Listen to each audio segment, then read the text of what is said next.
Yes, guys, welcome to the Tactical Devils. And tonight we are going to cover that Real Madrid is in actually chaos, and Tchouaméni and Valverde had a training ground fight that turned ugly. The reports have been many and strong, and what it says is Real Madrid's dressing room has exploded into full crisis after reports emerged of a huge bust-up between Tchouaméni and Valverde at training. According to multiple sources in Spain, tension boiled over a back-to-back clashes between the two midfielders, with Valverde reportedly ending up in hospital following the alteration. And Real Madrid have now opened a disciplinary proceedings as the situation threatens to derail their season completely ahead of El Clásico. So this will be the main topic. We will talk a little bit about Man United, about Real Madrid and their players, and what actually happened. There came an official statement from Valverde, I would say 20 minutes ago. We will read it, and he will come with details of what happened. So guys, stay tuned. We will also cover the latest. We will talk about Mateus Fernandes links that have risen the couple of last 24 hours. Also, believe it or not, Tchouaméni is actually linked to Man United in the latest reports. So again, everything's happened. Can't we trust the IT case or what's going on? It will be interesting. And at the end of the show, we will talk a little bit about Man United Sunderland that's coming this Saturday. And let's just start with congratulating Aston Villa for beating Nottingham Forest 4-0. And also Crystal Palace in the final of the Conference League. So a lot of British English teams in the later stages of the European tournaments. So guys, girls, Stu and I will be back after this short intro. So guys, see you in a second.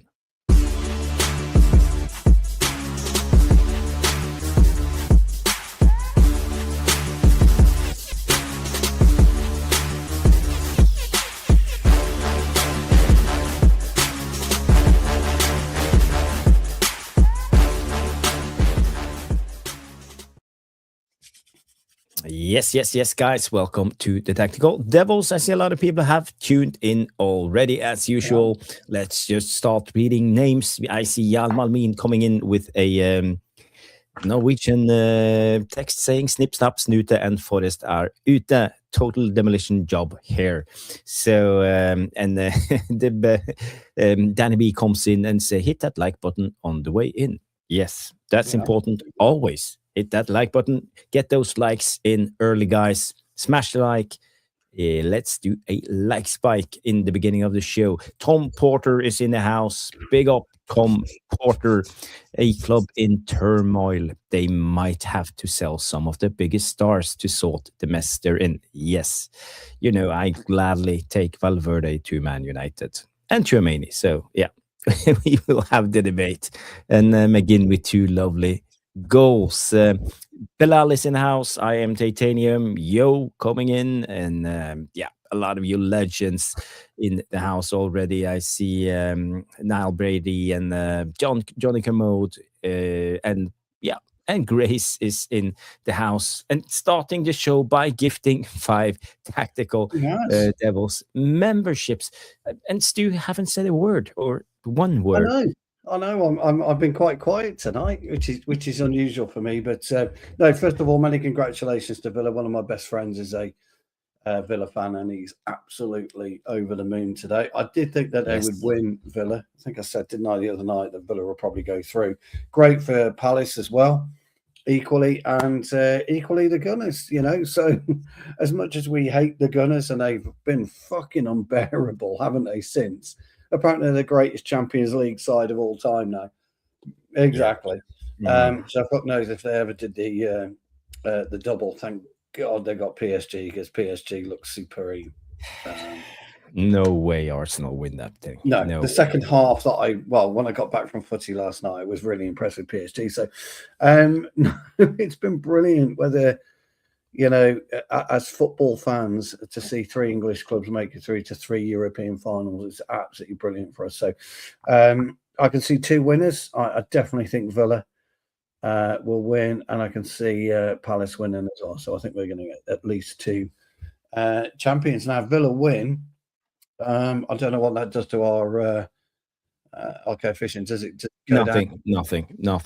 Nothing for us. It's just positive. And also, the final will be between Aston Villa and the German team Freiburg is in the final. They beat Braga from Portugal tonight. 3-0 they won tonight, don't they? 3-1, yeah. So Aston Villa Freiburg will be the final. And in the UEFA Conference League, Crystal Palace just won against Shakhtar Donetsk, and they will meet Rayo Vallecano from Spain. So two that will be also Spanish teams. It's always a tough matchup, but I have my bets on Crystal Palace. I'm happy with that 2 wins. Yeah, I'm happy with that 2 wins. Yeah. Let's go into the gifted 5 Tactical Devils membership from Grace. I'm sitting here trying to open up my I've already got it. My phone. Okay. So you might do the honor. Let me just play Grace a little jingle for that fantastic gift. Absolutely. Yeah, go for a jingle.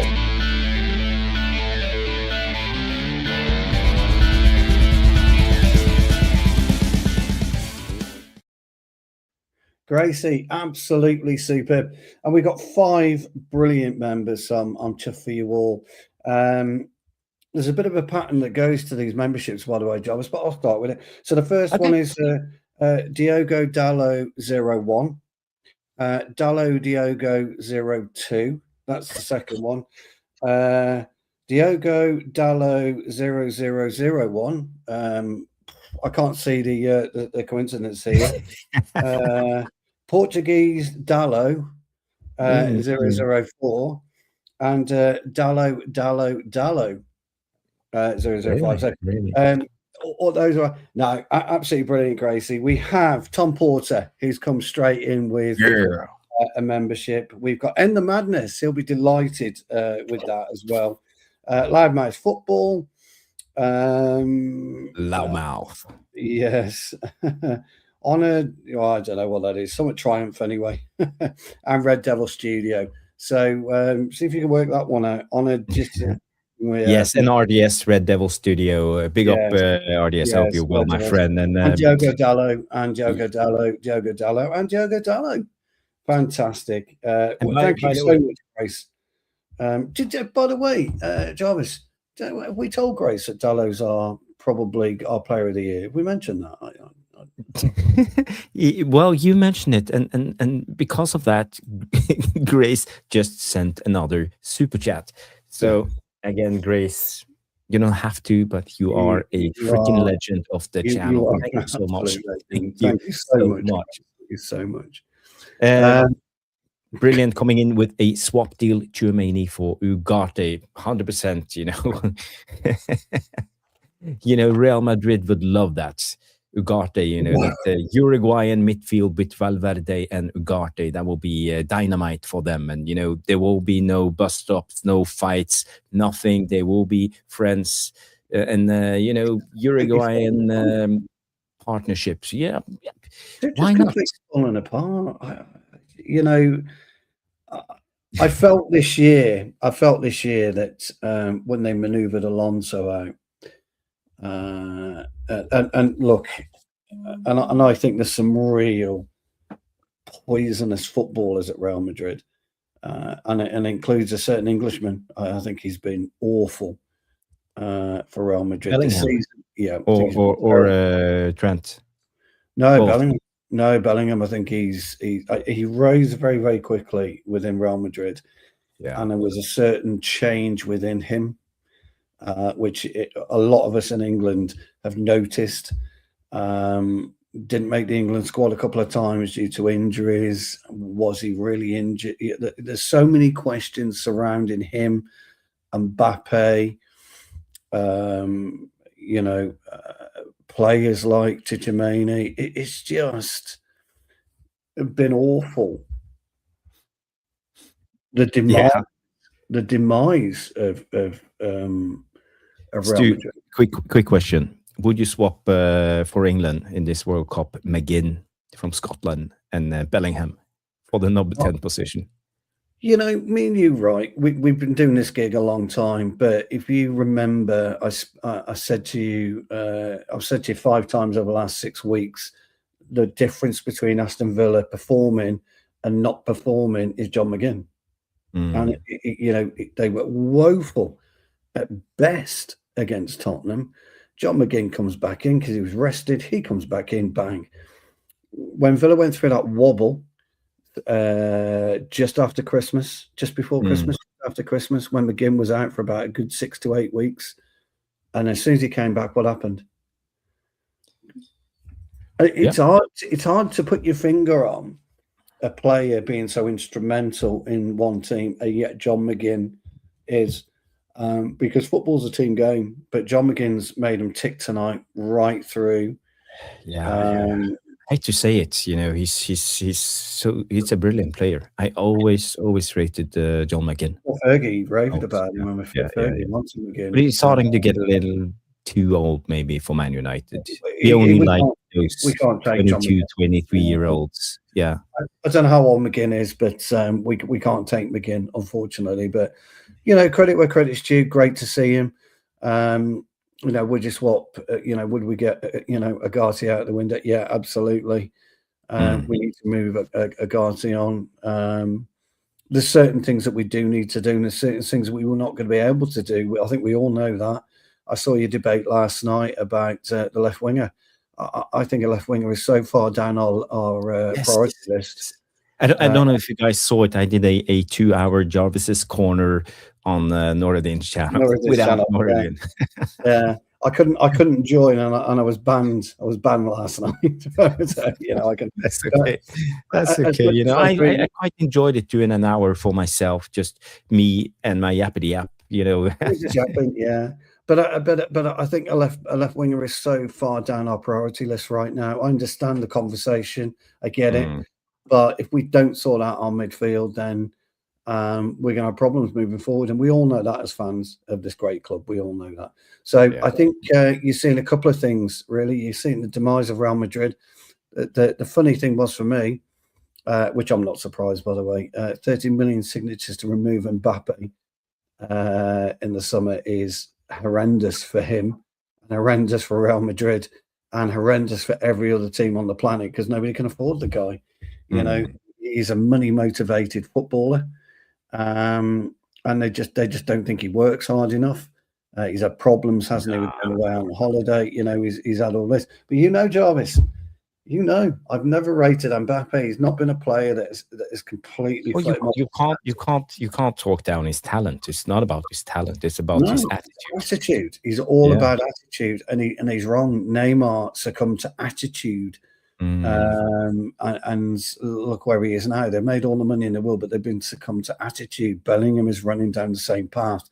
Attitude, and we don't have we've had the problems with attitude. Rashford, Sancho, we've had these issues. Garnacho, we've had these issues with the attitude, and we've dealt with it. We've got rid of them, and they're gone. The only pants we've been able to pull down were Chelsea over transfer fees, but ultimately, we have got rid of these attitudes, and this is the biggest problem with modernism in football. You give a player a voice, and he takes it, and he just constantly yaps and yaps and yaps. So whoever comes into us, Jarvis, and this brings me on to Tchouaméni, whoever comes into us has got to understand the club that he's walking through the door. You can fall out with players, you can get aggressive with players, but you don't go punching players at Manchester United. Or you can have a verbal fight with them all day long. You can have a little push and a shove all day long, but you don't punch somebody, and so.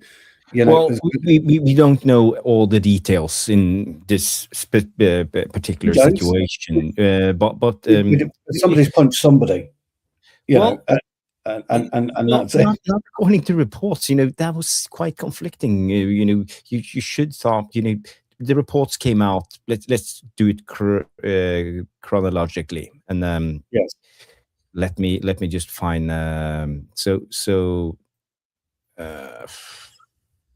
Why am I never prepared? Sorry, guys. That's all right. Sorry. I Okay, mean, I got it. we know it started Wednesday, don't we? We know they had an altercation in training Wednesday. I think it was a tackle, wasn't it? Tchouaméni put a tackle in on Valverde and he didn't like it, etc., etc., etc. And they got into it again today, didn't they? Inside the dressing room or something along those lines. Yeah, and well, Real Madrid has confirmed a disciplinary proceeding having been opened against Valverde and Tchouaméni following incidents, plural. Yeah, there was two. There was one occurred during morning, the first team training session. There was a dressing room altercation, which saw Valverde taken to hospital with a head injury, sources say. So again, this is the reports that came out, but and also, Fabrizio with this drama coming in with the next one saying breaking Valverde suffered a traumatic brain injury and will miss the El Clásico. It's just shock after shock. And the test carried out today on our player Valverde by Real Madrid medical service has been diagnosed with a traumatic brain injury. So it's a traumatic brain injury. Oh, yeah, and he's gone home. Yeah, really traumatic, that one, isn't it? Fucking clown. How many traumatic brain injuries have you had in your life, Stu, your lifetime? Well, most being a people centre-back and all of that. Yeah, most people who know me saying I was born with a brain injury because I'm as daft as a brush, dumb as they come, smart as I am. They think I'm as dumb as they come. But you look at the last crack I had was about 8 weeks ago when I got elbow into the temple, side of the head. Well, it just missed the temple. It was just here above the ear. And ladies and gentlemen, when I smile and laugh now, I still get a faint pain. Where it is. A traumatic brain injury tends to suggest that you might want to stay in hospital with observation. That's really what a traumatic brain injury is. I mean, look, to be fair to Fabrizio, he may well have been misquoted, mightn't he? Or he might not have understood the use of the word traumatic because it's trauma. If you are in a trauma unit in hospital, that's it. You are in big trouble, man. Big trouble. So, my point is, whatever's gone on, Valverde has ended up having to get checked over by the medics, whether it's a kick or a punch or whatever. And our squad, it's so weak mentally and physically. You don't want somebody coming in and Tchouaméni putting Bruno out for 6 weeks, do you? I know he's out for 2 weeks. You don't want Bruno out for 6 weeks. Tchouaméni's lost his head and he's smashed Bruno. Go and lose your head and go and smash your own head against a fucking wall. Do whatever you need to do, but you don't hit your teammates. You push, you shove. You do. I've done it myself. I promise you. You push, you shove, you get aggressive, you get angry. You get your point across that way. You push them up against the wall, but you don't punch. It's a strict no-no in a dressing room for me. But I like the fact that they have fallen out. I played the game myself. They have been bust-ups all the time. It's in a locker room with your teammates. It's a lot of, dare I say it, testosterone. People have their egos. Yeah. They have their ways, and but the thing is, in my experience, it's never personal. It's more about something that just happens in a split of a second. Someone just, and then they're good again, and people, just say, okay, let's be friends again, and let's clear the air and be like 2 days though. Yeah, and that's where the problem lies. Because look, I problem don't is, think it's an unusual situation that players get into fights. no, it's not unusual. They do, like I say, I've got into plenty of bus stops. If I put my mates on here, they'd give you a fucking list like this at the time I've lost it and gone fucking nuts. But it's kind of, I know when to stop. I always have known when to stop.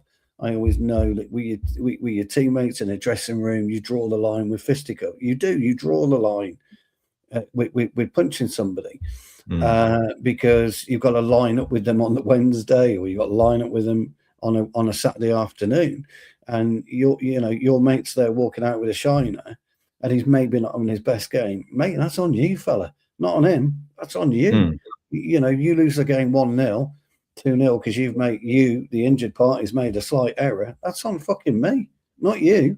Everything's on me. So it's see you, Bilal. It's just one of those for me. I just kind of like according to Romano, Valverde's teammates found him knocked unconscious in the locker room. Yeah, I mean, nobody knows. Who knows? We don't know, Fred. Well, Stu, if let's just be detectives and just go with the facts, because this came out officially. Valverde statement, and he said, yesterday I had an incident with a teammate during a training session. The fatigue from competition and the frustration made everything seem blow out of proportion.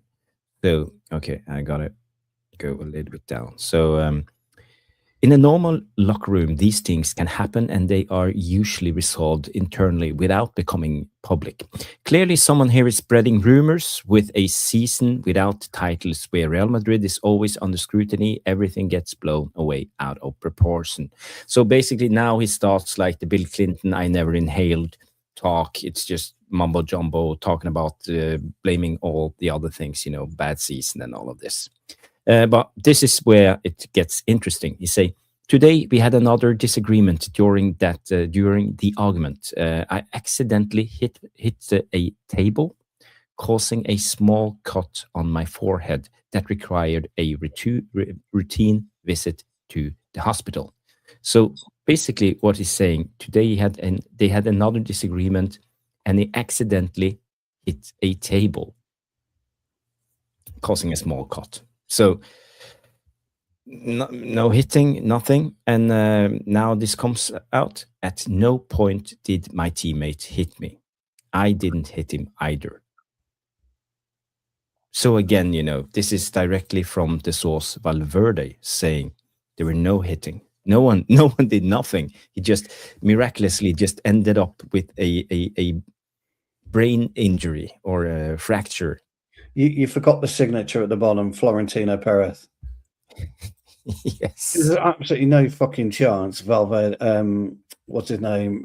Valverde wrote that. No chance. That is, it's like a novel. It's 5 pages long, so I won't read it all. But this is the essence. Situation. Tchouaméni will come out with something similar, and it'll be quite in line. Somebody. Sorry, there's a quote about bullying. There's a question about bullying in the changing room. Here we go from Jess. Jess says, Stu and Jarvis, big up by the way. Did anybody witness any bullying within dressing rooms? I saw it growing up and I didn't like it. Used to definitely inhibit my game at times.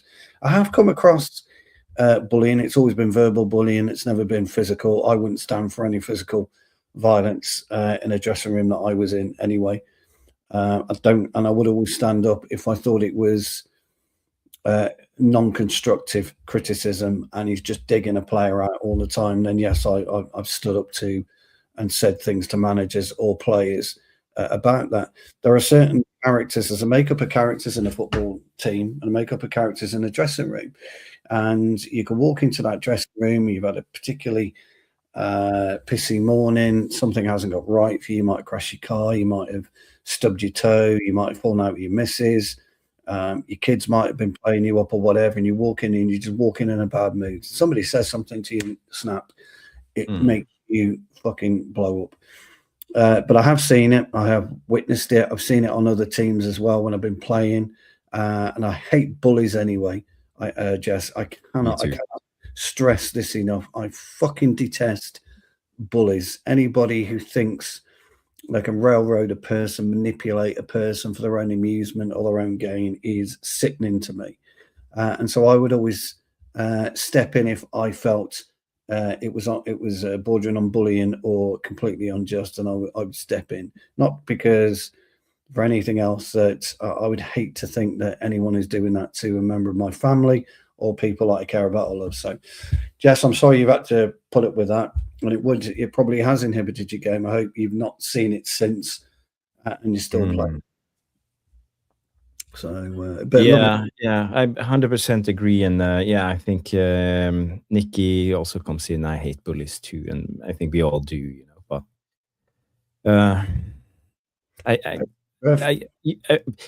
but this is on a regular level, you know, from you know, regular people as you and me and you guys playing football. But Tyrone also comes in with this comment that football is ruthless.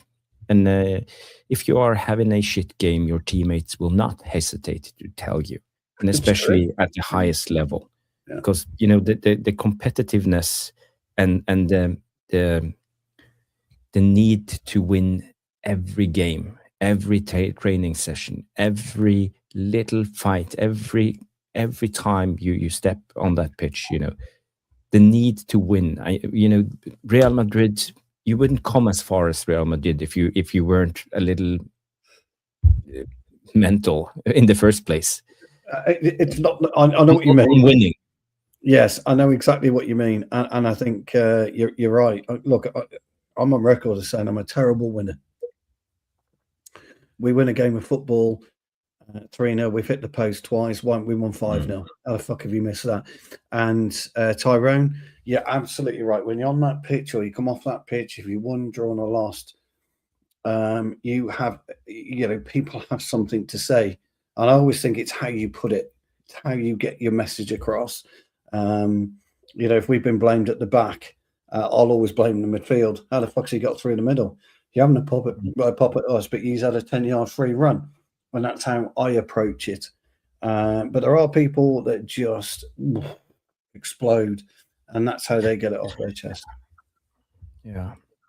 And I would be surprised if the media got hold of all the fights that have happened at Man United during the last, let's say, 10, 15 years, or even the last 20 years. I mean, because there have been a lot of fights. I'm 100% sure, but it's not the way we want to have it. It's not. There's no excuses and all of this. But again, it's basically part of a very extreme competitive environment, and that's not the same as me defending it. It's just stating something. I see Nuruddin in the chat. Nuruddin, I'll send you the link. Check your WhatsApp. Yeah, it's coming. Yeah, you're entitled to. You know, everyone's entitled to speak about it because we've all witnessed it. We've all seen a variety of different things. Nicky was saying,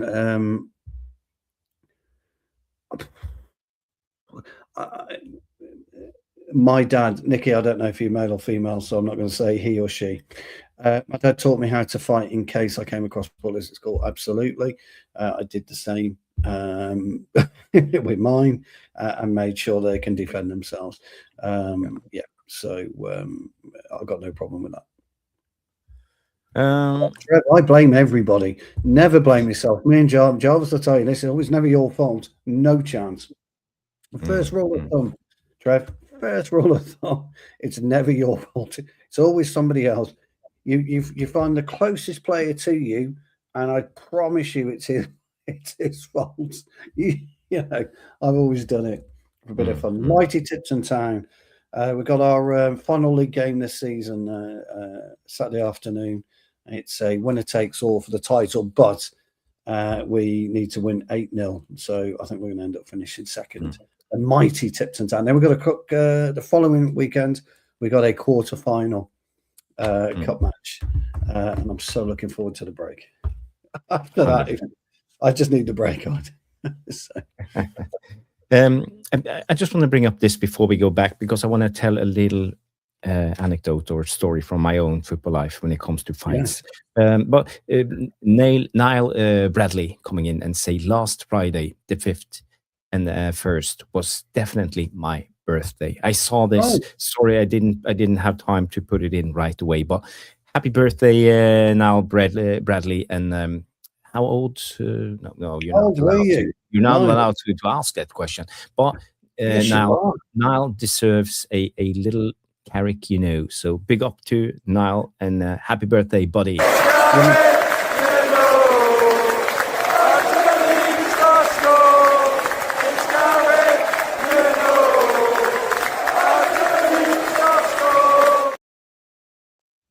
Wow.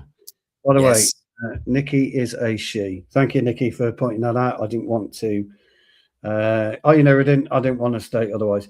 Our charity match is in June. I need to get the date. I'll give you the date. I'll put it in there, and I'll do it Just Giving. If you'd like to donate, you don't have to, guys. But that would be cool. We will obviously put out the link for the charity when the time is right. I was just I saw a comment. I wanted to say something about. Trevor also talked about football is a game of individuals. Yes, it's a team sport, but basically me, myself, and I. And correct. I think this is where football have become more extreme than we were used to back in the days in the 90s and 2000s, and even in the 70s and 80s, when Stu was at his pomp, at his prime. Did you say 70s? I was a tad wrong. Definitely in my pomp in the 80s and 90s. I went in my prime in the 70s. Now you're going to see some now you're going to see some problems. now it's on. Jess, this is what you call bullying. That's how you do bullying, with a smile. That's how you bully with a smile, don't you? Push him down with a smile. Pushing him. When I was in my 70s, I was a tiddler. Ladies and gentlemen, a tiddler. Fantastic.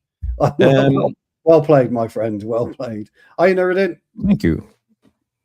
Big up, Nora. You're on mute, my friend. You're on mute. So we are just talking about the latest, the Tchouaméni thing, and what's your take on that situation? I'll be shocked if he's there next season.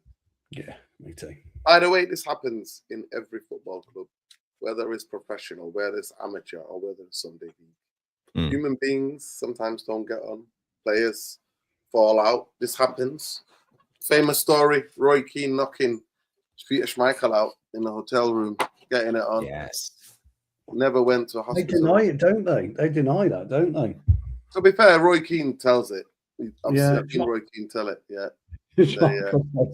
Roy Keane never. Have you seen the size of me? Keane never knocked me. I thought that was funny. Yeah, he got knocked out. So listen, this happens. But apparently, the story goes from, I don't know if it was about Xavi Alonso. He said basically, Valverde said that I was never born to play right back. And Tchouaméni took a stance with that. Tchouaméni was mainly supported Xavi Alonso, apparently. So that's where the fallout was. Tchouaméni tried to apologize. Valverde didn't know. Then apparently he kicked off again, and then he just chinned it. And apparently he fell over some table or whatever. And now he's out of the game. He's out of the El Clásico. 2 weeks. Well do, Sean. Yeah, he's out for 2 weeks, isn't he? Although, to be fair, Barcelona need a point, don't they? And I think, they're 11 points clear. I think they need a point. And it's over. It's over. Yeah, it's over. Yeah, I mean, it's crazy in a sense, but that means Tchouaméni most likely will not, because the hierarchy of Real Madrid rate Valverde more. They do. So I think on that one, Tchouaméni is going to be out. I'll be shocked if he's there next season. They'll make a real example of him. I think they're going to have to keep Mbappe, but that's not going to go down well because for the cost element, isn't it? But that won't go down well. So. Yeah. You read this report, Nuruddin. Today we had another disagreement during the argument I accidentally hit a table, causing a small cut on my forehead that required a routine visit to the hospital. At no point did my teammate hit me. I didn't hit him either. Maybe he kicked him or pushed him. I don't know. Yeah, maybe he kicked him. But he didn't hit him. You know, that's what does he say there? Feel my anger about what does that say? I feel my anger about the situation, frustration at seeing some of us struggling to get through the end of the season. So we blamed it on the poor season Real Madrid has had, and this but was what happens in a club like Real Madrid. If they don't win a silverware, it all kicks off. And to be fair, we had that type of winners mentality at Old Trafford as well. Yeah, I mean, yeah, some people think it shouldn't be. It should not be like that, but sometimes it's like that in a very competitive environments people are going to. Right, but apparently Valverde has got through previous, as somebody saying here, I was reading, he off with the player Alex Pena apparently of Real in the car park. So he's got previous. He's quite arrogant apparently. And when Tchouaméni tried to apologize to him, he didn't want to know. So yeah, they all kicked off. I actually think some of the blaming of Mbappe is a bit. Yeah, I think it's a thing that what we have with Bruno, positionally, he needs to stay in a certain position and not get in each of the players' way, because Mbappe doesn't want to stay central and doesn't want to play as a centre forward. He wants to come back. He wants to drop in the hole. He wants to go roam left, right, centre, roam anywhere where there's room and space. That's what he wants to do. I think he's more to play as a number 10 more than to play as a number 9. Remember when Rooney talked about it, he said the most unhappiest time at United is when he was forced to play centre-half by Fergie, and he didn't want to do it. He said he had to try to get his mind on to do it, but he says he was so bored, just running, making endless runs, dragging defenders here, being up there by himself. He hated it when he wanted a touch. Mbappe is that type of player. He wants to touch the football. If he doesn't see it, look like Romario. Romario don't want to touch the ball, but you give him one chance, boom, at the back of the net. He wasn't asked to get the ball all the time. Oh, that's your difference, you see. I was about to bring Romario up because I think he's a great example of a player who just, and same as Inzaghi, Mr. Born Offside Inzaghi. He weren't asked. If he weren't tapping the ball in the back of the fucking net, he weren't bothered about anything else during that game. He was there for one thing and one thing only: pass me that fucking ball, and it goes in the back of the net. Same with Romario. He would come deep a bit, but look, I've never been an Mbappe fan. Jarvis is right. You can't deny his quality as a footballer, but I just don't. I don't see him in the same bracket as R9. I don't see him in the same bracket as, Maradona. I don't see him in the same bracket as Romario, Rivaldo. Some of these greats. I don't see Mbappe ever reaching those heights. And I think Neymar had the same issue. Really good footballer, but there's an arrogance attached to Mbappe and Neymar that wound me up. The arrogance was attached to Ronaldo, R9. I just loved Ronaldinho. I just loved because they were just there for one thing and one thing only. That was their thing. So I don't know what you do with Mbappe. I don't know where he goes, to be honest. It wouldn't bother me if he ended up at Saudi Arabia. I think the money's coming out of Saudi Arabia anyway, isn't it? Football, but it wouldn't bother me if he ended up there. I mean, luckily we can't afford him, and we'll never be able to afford him. So I can sleep easy on that one because it just wouldn't do it for me. Yeah, and I tell you what, I was going to say, sorry, Nuruddin. I was going to say also, Bellingham's running into the same problems. He's running down that same path of arrogance, and you've got to fucking stop it. And he's drilling out of him because if you look at Finney Jr., if you look at Mbappe, if you look at Bellingham, they just don't work. The three of them do not work. You'll never replicate. And I think we'll struggle to replicate a Ronaldo, Tevez and Rooney. You're never going to replicate the Bale, Ronaldo and Benzema. It just isn't going to fucking happen. It just won't happen. And in midfield, they can't replicate Cruz, Casemiro, Modric either. You just can't. It just never happened. That team Re- and what we had, you know, in our the best to me was Hargreaves, Scholes, and Carrick. yeah. That was the that was the You'll just never recreate that. So we always talk about Mavericks in football, don't we? We had a conversation me and Jarvis did about 3 or 4 weeks ago. Where is your next Maradona? Where is your next Rivaldo, R9, Ronaldinho? You know, where are they? Zidane, Pirlo, Del Piero. These players don't exist. They just don't exist anymore. But especially the Brazilians, they're not allowed to develop in Brazil. No. As soon as they're like 16, they're headed out. Yeah. They can't develop.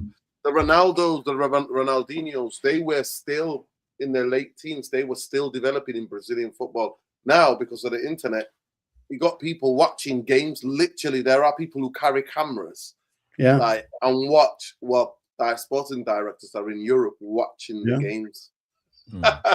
It's true because I mean Ronaldo moved to PSV, didn't he? That was his move. He moved to the Eredivisie, PSV. Yeah, we were. He's the one that got away from me, by the way. 9.5 million fucking quid. And we couldn't get that deal closed. He's the one that got away from me, for me in terms of all the players that we were, you know, close to getting. He was the one. Not so much about Ronaldinho, but R9. Wow, I mean, Jesus, I'm drooling now. Even thinking about him in the red of Manchester United. And so he should never have gone to Italy. He should have come to England. I agree, totally agree. I'll come to sign for us. Yeah, totally. We were so close. How close was it actually for those? I can't remember. I remember like it was very. Ronaldinho was really close. Ronaldinho, really, yes, but R7. Ronaldinho's brother gave his word. Ronaldinho's brother gave his word, and then the Nike. It was the Brazil Nike thing. Who also he was a guy who was a big Barcelona fan, and he worked for Nike, and he got the deal done.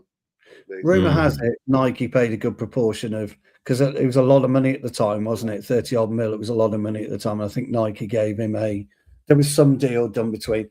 We were closer to Ronaldinho than landing Ronaldo, but we had I don't know whether I think our bid was accepted, or there was a definite bid on the table. It was about 9.5 mil. It was. It was Beckham. It was basically Beckham. It's on a Ronaldinho documentary, actually. It's on Netflix right now. You should watch it, people. The Ronaldinho documentary is there. It was Beckham, actually. Barcelona United wanted to sell Beckham to Barcelona. But it was, they were like, I'm going to sign the director, the chairman now, who's there, who's at Barcelona. That was him winning the presidency. And it was to bring Beckham or Ronaldinho, and it was incredible. It's the current president, isn't it? Yeah, it's the current president. Yeah, Laporta, yeah. Whatever. Yeah, Laporta. Yeah, I remember that. Yeah, he got Perez. No, it's not Perez. No, Perez is Real Madrid. Florentino Perez is Real Madrid. He got elected on that basis of Beckham or Ronaldinho, didn't he? I'm sure he did. Yeah, I remember that now. Yeah, I'm sure he did. You know something? I don't know whether Ronaldinho would have been as effective in the Premier League. I think he would have been. R9 was phenomenal, but I think Ronaldinho would have entertained the hell out of us all. Oh, he'd have entertained us. I mean, I think that some of the stuff he would have done, he would have bought. Boy, oh boy, we would have still be talking about Ronaldinho at United. Honestly, I think he would have been phenomenal. But we got Ronaldo instead, didn't we? We signed Ronaldo as a kid. Was that similar years?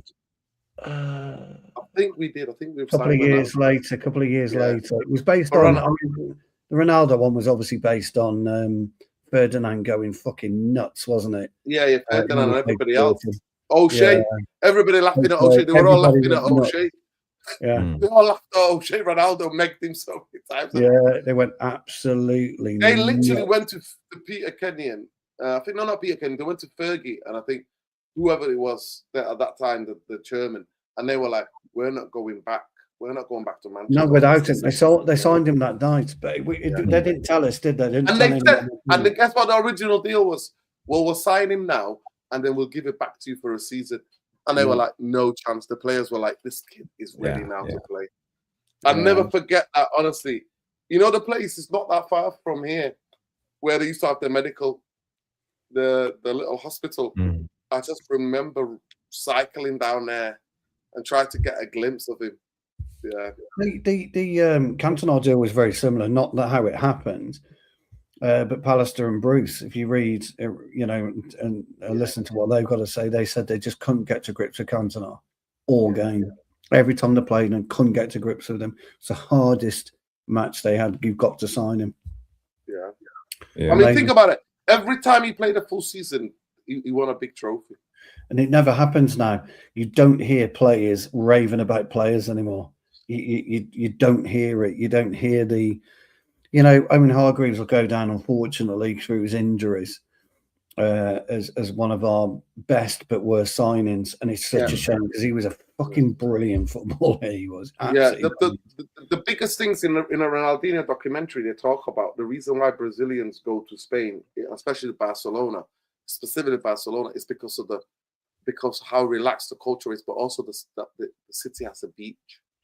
Yes, no, that's true. The city has a beach. Yeah, that's true. The city is quite warm, and the city has a beach, and it's a beautiful city to live to. Apparently, I mean, I've only visited, but it's a beautiful city, Barcelona. I'm not gonna lie, the Gothics. I don't know if ever language was an issue for Ronaldinho. With the Portuguese Spanish connection, probably a little bit easier. Yeah, 100%. Yeah. Understand? Yeah. I heard he couldn't bring his 6 wives with him at the time because of the UK laws. We wouldn't allow it. What did he do? Have 6 wives, 6 girlfriends, 6 mistresses. It had to be like 10, 15 girlfriends. He had them all, didn't he? But also, he would have been mad because he loved to party. He was like Diego Maradona. Ronaldinho loved to go out dancing. He loved dancing. I don't think he was fantastic. He loved dancing, but apparently Rijkaard always said, "Listen, you can go out once a week." yeah, right. He's going whatever. And then if you play really well, you're allowed 2 nights. I don't think even it was about him drinking. He just loved dancing. And in Paris, and that's the thing in the documentary, it's fascinating. He's going to all the nightclubs, like in Paris. He's known. He wants to party. Brazil, he's hanging around, with the DJs. He's on all the clubs. But Fergie literally had all of the clubs locked down, and he would just get them. I remember, Stu, I don't know if you remember, you ever went on a night out in Manchester? It was 2 places. Times. 2 places. There was a Royals, Disco Royals, and the other one was called Piccadilly 21s, right? A few times. Yeah. And basically, I remember one time I was fucking so angry. Remember in 96? Was it 95, 96 season when we lost the lead and we lost the double, actually. Paul Rideout. We lost the FA Cup final and we lost the... It had to be 95. Yeah, 95. Because we won 96 by the lowest tally ever. Like unfortunately, a Shropshire lad, Paul Rideout. Yeah, and guess what? I saw Beckham in that party in Piccadilly 21s. I was angry. I was like, how could I was fucking heartbroken. Like, I was so, even though I was on a night out, I'm still thinking about the game and they were on a night out. But they used to go because we knew Brown in it. I knew West Brown as a kid. You know what I mean? It's not that far from where the area where I grew up. We grew up in Longside. I grew up in Mosside, and we used to play around in Longside. And he would always be so we'd be Nicky Bot, Skulls, little short ass. I only ever saw Gary Neville with them once, but mainly it was Bot, Skulls, Beck, Brown, and a couple of others who would be on a night out. And they would just be like, just like us, just dancing, drinking, and whatever, you know what I mean? I never drank, but I was just more of a dancer, but they would just be there. And that accessibility is unheard of right now. It is unheard of. Yeah, like lads go on a night out, and Manchester United footballers are just there. Yeah, not anymore. Different times, and we have heard the stories of Robson and all of them. Oh my God, I told you. Late 80s, beginning of 90s, yeah. Well, in the 90s, in 2000s, I literally picked up Brian Robson off the ground and put him in a black cab. Fantastic. Literally, I found him outside a club called a pub called Yates. I just finished work because I used to work on the doors. Yates' wine bars. Yeah. Mate, and as I was walking to meet some friends, some of my friends were in that and they were at a McDonald's. So I just was walking down Portland Street and I see this man on the floor and I just go over and the closer I get, I'm like, I recognize him. I'm like, it's Brian fucking Robson. But it was so funny. I was like, Brian, have you got any money to pay the cab? Because the cab driver was like, listen, he's got to fucking pay. He can't even keep his eye open. So I literally had to pick him up.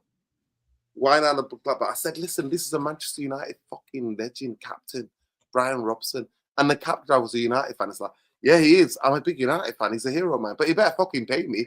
But I'm like, where do you live? And then he told, I won't say it, but he knew where the area where he lives. And then he said to me, I was like, have you got money? And then he pointed to that, and I had to get the money out of it inside of his and give it to the driver. Help him out. Can you imagine that now? It'd be like a quick snap, right? Quick selfie with him, past out, get him in the cab, quick. Oh, fucking hell, be all over social media. Honestly, I also seen like Wayne Rooney in absolute bits, and somebody was about to take photos on the old Nokia. And I grabbed the phone and I was like, listen, mate, you're not selling this to the effing Sun. They would. Yeah, they would do. I was like, and then I was like, Wayne Rooney and all that. Next minute in the papers, I was like, nah, we need Rooney. It was so funny. It was so funny. She was his girlfriend then, his wife now. She was like, come on, Wayne. And he's just absolutely gone. And we're like, yeah, listen, come on. And then the car pulled up. We were like, get in the car. I was like, no, we're not having that one. You're not selling that story to the Sun. Seriously, this lad was going up to him to try to take a photo of him, and I grabbed the phone. I was like, we need you for the league, Wayne. Yeah. I was like, nah, you're not doing that. You're not doing that. Yeah. Ryan Giggs, we used to go to the club as well. My friend used to DJ. Yeah, actually, next time he's on, you can ask him, Jarvis. Ryan Giggs, Irfan used to play at this club, and some of the footballers used to go there, all of them, and especially Ryan Giggs was a regular. Irfan can tell you quite a bit of stories. I used to go there after work. I used to work in one of the wine bars, then finish, then get changed, and then go out to the club. Irfan played good music, but for a couple of years, like straight, like 3, 4, or 5 years, he used to play. And Giggs will be there all the time. And all these other footballers will be there. All these other footballers. Yeah. City footballers, they'll all be there. Nice. Good old City. Good old But that was different times. And, you guys lived in the Manchester area in the 90s. Would you say that Manchester United was an international club at that time? Or was it more locals going to Old Trafford and not as many tourists at that time as now? No. Oh, fuck no. You get we've been an international club for decades before the 90s. Okay. You win the European Cup, which we did. It just elevated you to a completely different level. That's why Celtic are so popular now, so big, so well known in Europe because of that. I mean, we were playing Benfica, and they at that time had they had one of the best strikers on the planet, didn't they? Eusebio, best players on the planet. We were playing against these teams regular. And so, there's always been, even since I've been going since the 70s, there's always been a popularity of Manchester United. And we were always going to be the biggest team in England, the most fancied team in England. It was always, and the explosion that happened really, is the way that football's gone. So when Manchester United were winning the title in the 90s and the 2000s, football, Manchester United exploded again because we pioneered a way of making money within the game, driving revenue to the club. And so, if people say we got 1 billion followers around the world, it's probably more. It really is. It's probably way more than that. Because they've always supported United, always. The original party time player who put certain clubs on the map, and one of my neighbours, he's 77. He keeps telling me about it. It's Georgie Best. Georgie Best made a good night out in Manchester. There was 2 clubs in Manchester that they used to go. But Bobby Charlton, when people talk about the Holy Trinity, they did so much more for the club than play for the club. They were absolute, legends. I mean, I heard Ben talk about Callum Best last night. The guy's a fucking poser. Knows fuck all about football. If you know Callum Best, and I know Nuruddin does, you'll know his level of expert football knowledge is minute at best, because he even speaks with an American accent. I should tell you everything you need to know. But fair play to him. He got off and he made his name in the I don't know the influence. What was it? What was the influence? Yeah, he became like he was an it's man, wasn't he? Yeah, Before he going out clubs, thing, clubs. He was an it man. Going out with models. Yeah, what's her name? The it girl, whoever the it girl was, he was going out with her and all this stuff. Yeah, whoever it may be, I can't remember her name, but Paris Hilton, she was an it girl, wasn't she? She'd be seen with people of her stature, and he'd be going around and be getting pissed up on the best name, and you don't see him now, but he used to be in the papers all the time, didn't he, Nuruddin? Front page of the Sun, best staggers out of this club, and all of that kind of stuff. And he may have, sobered up and cheered up and become a family man. And the name was, I think, probably more important to him now than what it ever was. But a bit of a poser. You might know this, Jarvis. Has there been any other club in Europe where you've had the 3 Ballon d'Or as your 3 players up front? No, because Bale never won it. Bale, Benzema, Ronaldo. No, Bale never won it, did he? No, but at the same club. In the same club. Yeah. Oh, in the same club. Yeah, Charlton, Best. Yeah. Law. Yeah. I think that's a unique. We're the only football club to have. I think we are. Well, actually, we must be, because when you think about it, the last English person to win. Was Michael Owen. Michael Owen. That wasn't a world player, though. That was the European player. European, but it's classed as a Ballon d'Or now, isn't it? Because it all. But yeah, he was the last. It used to be different. It used to be different. He used to have the World Player of the Year, European Player of the Year, European World Player. But then it came into the Ballon d'Or, whatever it is. So. There's a guy called George Weah. He won the African Player of the Year. George Weah, that's right. AC Milan. European Player of the Year. Yeah. World Player of the Year. I remember that. He's the only one, isn't he? He's the only one, yeah. Yeah. But Manchester United are the only football club who had 3 of their attackers Ballon d'Or winners. Yeah, I didn't know that. I didn't know that. Yeah, yeah. All of them best one Ballon d'Or. Dennis Law did. Dennis Law, in modern day football, I tried to explain because I watched tapes and tapes. He was so horrific. Left foot, right foot, headering ability. And we're talking about where people used to chop you up, like literally used to chop you up and down. That was the thing. That was the most uniquest thing about him. Like how much of it and how much you loved. I met him so many times. Like such a beautiful, like humble, so accessible to talk to. Very cheeky sense of humor. Like I remember stood next to him outside Old Trafford as he's getting in. I'm like, and he just looked at me and went, he said to me, "What's the weather like up there?" Yeah, I bet he did. Do you know what? You're right about Dennis Law, but he was unfortunate, and I always think it's very similar to Cristiano Ronaldo and Lionel Messi. He was up against Jimmy Greaves, wasn't he? The most prolific English striker. Hardly anybody talks about it. He was prolific, and he was playing at the same time. I was old enough. It's due to watch Saints and Greavesy on. Saint Greavesy, I was about to say that was my next. And St. John was a good finisher himself, but Greavesy, fuck me, he was a fucking fine finisher. Fine finisher, Jimmy Greaves. Yeah. Guys, I love talking and listening to old stories, but we have a show to make.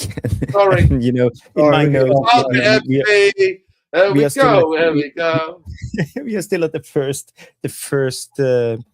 the first topic. So the next topic is basically about Tchouaméni, and there were some reports coming out today, after this incident. So I just want to ask you guys and have a small debate. Manchester United have made a formal approach on the player's side of Tchouaméni. It's according to Ben Jacobs and the United Stan. I saw he was doing a show with Beth today midday. So again, is this a player we should go for? After this incident, do we have the right mentality? Is he on his way out? Could we get the bargain price? There's so many questions after what happened now. So, the floor is yours. You want to go first? I said when we were linked with him, I wouldn't take him, and I stand by that anyway, irrespective of what we've seen. I stand by that. No doubt he's talented. He's had the odd injury, which we know. I'm not saying he's made of glass, because if you believe what you've read, he clearly isn't. But I don't think he's quite right for Manchester United anyway. I stand by my pick for midfield, or my picks for midfield, and that is Stack and Baleba and probably Fernandes. That's my three that I would go for. I didn't, you've seen an Anderson today. Okay, that was completely different to last week because he was shut down completely. Had no input in that game whatsoever tonight, because Villa made sure he wasn't going to, and you are seeing certain elements of, and Anderson's going to City anyway. I think we all know that. Okay. So for me, I want balance. Baleba gives us balance with his left peg. Fernandes, we know, is a box-to-box brilliant footballer. Can defend. And Anton Stack, I think, has been probably the unsung hero of the Premier League in midfield this year. I think he's a fucking brilliant player, absolutely brilliant player. And I think those three give us balance. Add Mainu in. I think we've got a nice quartet there. So those would be the three I would go for. The only problem is we haven't been linked to Anton Stack once. Maybe last summer before he came to Leeds, he came from the Bundesliga. I can't remember which club he came from, but I know Hausen did a breakdown on Anton Stack, by the way, and talked highly about him. So, but thing goes to Northern. Are you pleased if we signed? Would you be pleased if we signed Tchouaméni from Real Madrid? Let's say bargain price 65-70 million pounds, 250k a week. It's reasonable. He's 26 as we speak now, and I've done a little bit of research, Jarvis. Okay, I can just share it with you. In terms of, he is not a ball player, deep lining playmaker. No. He is a number 6. He's actually really good. And from everything that I've read a couple of threads and stuff, and he is very good in the air. But one thing he's not, he doesn't commit a lot. He does the minimum of things. He doesn't commit a lot, like the 50-50s. He jumps out of 50-50s.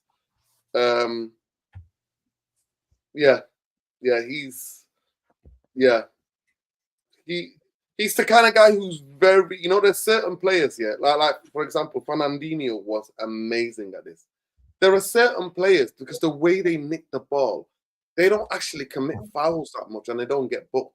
He's the opposite. I tell you, no, they just run along with the attacker and just cuts him off in a way. I tell you who is a yellow card magnet. He's a yellow card magnet. Joel Gomez. Joel Gomez is one of the most booked midfielders in the Premier League. Yeah, he is. So for me, I would go Premier League. I would go and get from the Premier League. I wouldn't take a risk. A player coming from another Spain to try to adapt to the Premier League. We need players who are already that robustness about them. But one thing I would say, he can fit in. His strength, that he's good in the air. That's what you need. He's strong. That's another key element of it. Physically, he's quite good. Defensively, he's good. He can play in a double pivot or a lone 6. His positional and blocking is really good. His set pieces are decent. But I just think, for me, I don't want any adaptation time. I need somebody who doesn't need any adaptation time. Yeah. And I'd rather go and get Tonali. Okay. Yeah. I that's just me. Because some people like Tonali. they want Tonali. experience in the Champions League. Yeah, I like Tonali. Yeah, I do. Yeah, But that's that combination that you talked about, I actually personally, the one who I rate one of the most, I actually think the guy who's ahead of Fernandez is Alex Scott for me. I really rate Alex Scott. I really. Today he went off in a mandem, Jarvis. He went off. I couldn't. They're telling me about Areola and Carrick, and I had to fucking give it them. I had to just. He went off. I love my brothers, but he went off today. I need to go back and watch that. Yeah. Michael Carrick, and they're telling me it's about the results, and I'm like, football is not just about results. It's not. When you are Manchester United, you have a responsibility to entertain. I try to explain to them the closest guy I've seen a coach in the Premier League who it fits exactly the way Manchester United DNA is Areola. No other coach comes close in the Premier League. Not tiki-taka. We're not a tiki-taka football club. We're not none of this. We are front foot, bam, football. And he's the closest guy, but these vultures, to get in, we need to change all of the fitness, all of the kind of rehab, all that stuff. We're not going to do it. But Tchouaméni, coming back to Tchouaméni, I don't want to go outside. The only guy I would go outside for is the kid at Rennes, Sangara. Because that's a potential as a number 3. And that's who I'd go, because some of the stuff he's doing is off the charts. He's a left footer, Stu. That's what I like. Yeah, we do need that bit of balance. Yeah, I do like Sangara, but I'm kind of leaning with you on this anyway. I said it before. Said it in the summer. We must go local. We must buy Premier League. We need players that, as well as I do, Nuruddin, 6 games will define the league right now. It's happened before and it's happened again. We've been off the pace after 6 games, and we're not closing that gap, and we won't do it again. It'll be even closer next season. 6, 7, 8 games, and that's your limit. If you're not in the ballpark within that period, then you're not going to do it. And when you look at where we are today, what are we, 11 points, 12 points behind Arsenal? There's your difference. 4 games. 4 games. And we didn't start well enough. And so we've got to start well. The first 7 or 8 games will be critical. So you need players that are going to come in and perform immediately. 100%. I just want to say, people are sleeping on Alex Scott. I really cannot stress this enough. I watch Bournemouth because they're they play the football that aligns with me the most. They play front foot, risk averse football. They go forward. They play through the lines. And what he's showing this season for me is like, boy. What I love is he's upright. He's so upright. He has that kind of that chest out Cantona type of thing. That player's just upright. His running ability. Boy, oh boy. Very comfortable on the ball. Can take it in tight situations. Can also pass the ball forward. Can also recoveries are amazing. I personally think if we cannot get Elliot Anderson, I would get Alex Scott. The interesting thing about Alex Scott is I quite like Alex Scott, and I think he's going to miss out on the England squad for the America. I mean, he was playing; he was a regular for England, but I think he's going to miss out. I think he's going to get pushed out by Bellingham and Mainu. I think Mainu's going to go. Yeah. I mean, he played for them the 21s. I think he's one of the better players for England, the 21s. But I would get him, and he would come in straight away for me. I would look at it, and I think it'll cost us 45 to 50 million. I can't see Bournemouth letting him go. That's the only thing on that one for me. Depending on the way Bournemouth finish. They're a selling club, honestly, Stu. They're more of a selling club than Brighton. No, I know. I do like him. I do like him. I do like him. I've got no problem. I actually, honestly, no word of a lie. I'm not lie to you. Even though I like Tonali, if it was Tonali, Alex Scott, I would take Alex Scott. And that's saying something. Maybe I'm overrating him. Maybe because I watch Bournemouth regularly. I think you're overrating him. No, honestly, I'm overrating him, but I really like his development and just the running. You know, that running, like the energy he brings. Yeah. It reminds me, like, honestly, like what Declan Rice was a couple of years ago, and now the players turned into. The way his ball carrying ability is unbelievable. He carries the ball. He's so confident, and he's the type of lad. And you know that, Jarvis and Sue, Minna told me this, that he's the half brother of our women's captain, Laetitia. Really? Yeah. Okay. Well, that's interesting. Interesting. Well, Where's he? Scott? Is he born in? He's born in a little island of England. Okay. He's Jersey or Guernsey. Oh, Jersey. Yeah. Okay. Okay. So we need to get him a. That's what Matt Laetitia is from, isn't it? That's where he's from, isn't it, Matt Laetitia? Yeah, so Lasso as well. Both Laetitia and Lasso are from Jersey. Yeah. Oh, Guernsey. They're from Guernsey. Okay, Guernsey. Well, yeah, it's Jersey or Guernsey. Yeah, they're from Guernsey. Yeah. Guernsey. Yeah. Okay. I was just going to say, when it comes to Sangare, he's one hell of a player, and I've shown you this before, but the more I look at it, the more impressed I get. He's only 22 years of age. He only played one season in France. He came from Rapid Vienna in Austria last season, and we talked about him last summer, us signing him, and his transfer value is only 11.2 million euros. So the most they will take 20 million now. He's worth about, because of the season he's worth 25 to 30 million now. Yeah, let's say they treble his transfer value, so 30 million euros. It's nothing.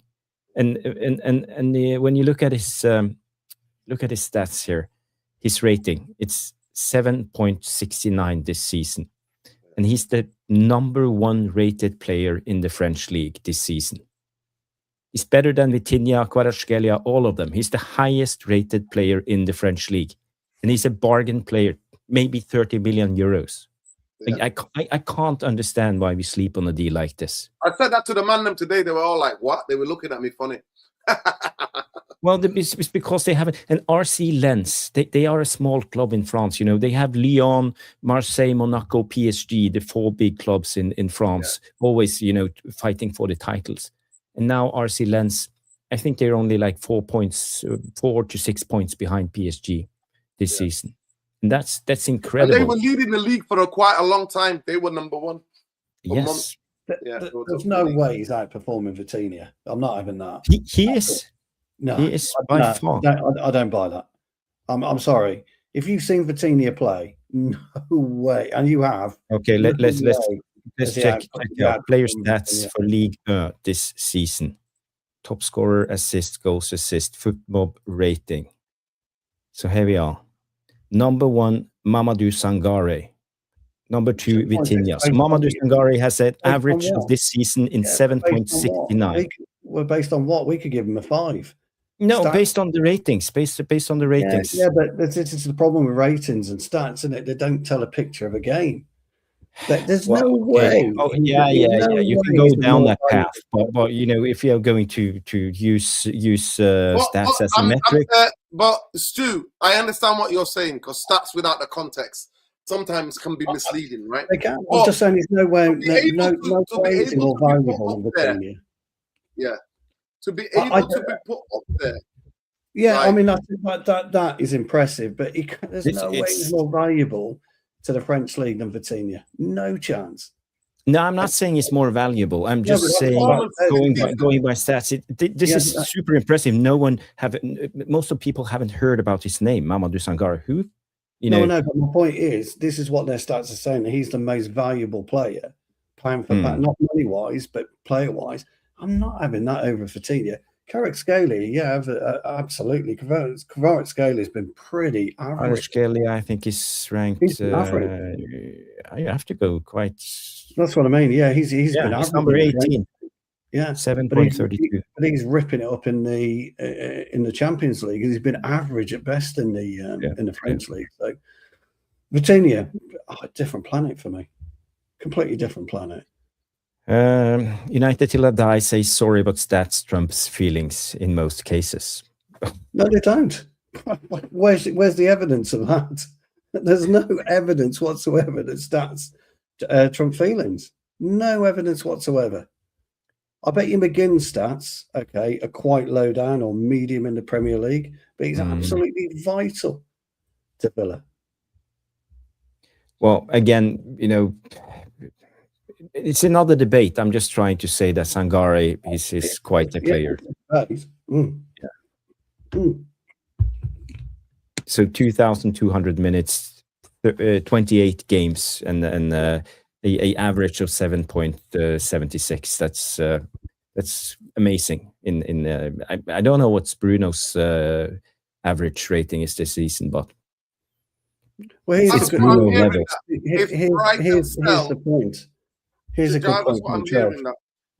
I saw it on some threads on X, and I forgot where it was. But if Brighton sell Baleba, they're getting Mamadou Sagana. He's the next guy on their list, apparently, for Brighton.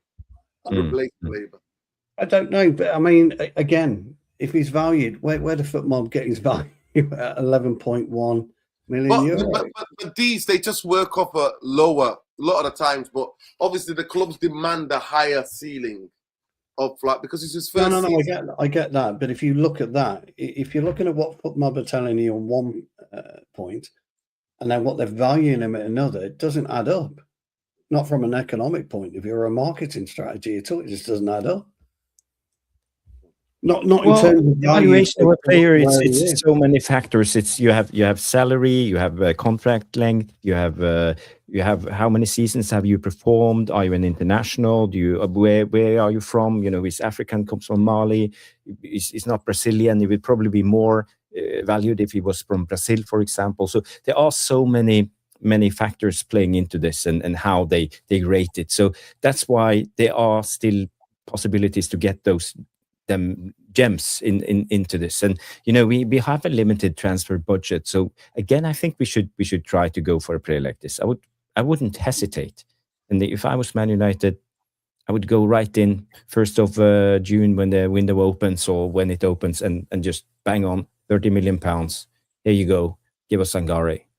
Problem solved. And then we have a lot of money. We have 120 million left in the midfield budget to go for 2 big signings, and I think we would be set. Would you? If he's rated higher than Vitinha, you ain't getting. Well, it depends if there's a bidding war or not. If it goes under the radar. No. If he's rated, and this is what annoys me about football. But if he's rated higher than Vitinha, you're not slapping in 30 million quid because what's Vitinha worth? What's a foot mob say Vitinha's worth? I wouldn't know. Someone in the chat can check it out. I reckon it's a 70, 80 million. Got to be. Has to be. Yeah. And that's why it doesn't stack for me. It's the only reason. My argument is if you look at it... Vitinha is rated at 117 million euros. Yeah. So 100 million pounds. So about 100 mil, yeah. So 117 million pounds, yeah. So for a player of equal ability, according to FootMob, equal ability. It's actually, Vitinha is rated at 100 million. Sorry, 100 million. So FootMob is saying that for equal ability, then we're going to get him for. Sorry, he's worth 11 million euros. I can't get my head around that. But he's worth. Listen, but Vitinha is 26 years old. This kid is only a kid. His first breakout season. No, I get that. That's the reason why he's not worth as much. This is his first proper flight, professional kind of season. I do get that, but that's kind of always my argument with stats. You see, it's always a bit. I don't see. Sene Lammens was the highest rated goalkeeper by stats before we brought him in. The highest clean sheets, highest save percentage, all of this before we brought him in, and we made a bargain. You can do deals like this. No one had heard of Sene Lammens before we were linked to him. Yeah, I'm not saying again, that's about it, but I think when you look at, say, the goalkeeper, it's a bit more of a specialist position, isn't it? Yeah, and okay. you just look at the way that Vitinha has been. I just don't buy that score. That's all I'm saying. I just don't buy that score. But if he comes and we get him for 40 million quid and he proves me wrong, all laugh at me. I don't care. I'd rather be proven wrong Yeah. than be proven right. 100% I'd rather be proven wrong. And I do like diamonds in the rough. I always have done. I think there's some brilliant players out there that people say, "Oh, well, what are you fucking going for him for?" I don't think Sangare doesn't fit that for me. I just when I see someone that says he's outperformed Vitinha, I just can't. I just can't. But we talked about Sangare last summer, Stu. We did. We talked about him. We did a breakdown. I said we should try to sign him right now. Rapid Vienna. We could get him on the cheap, 15 million euros or something stupid like that. Yeah.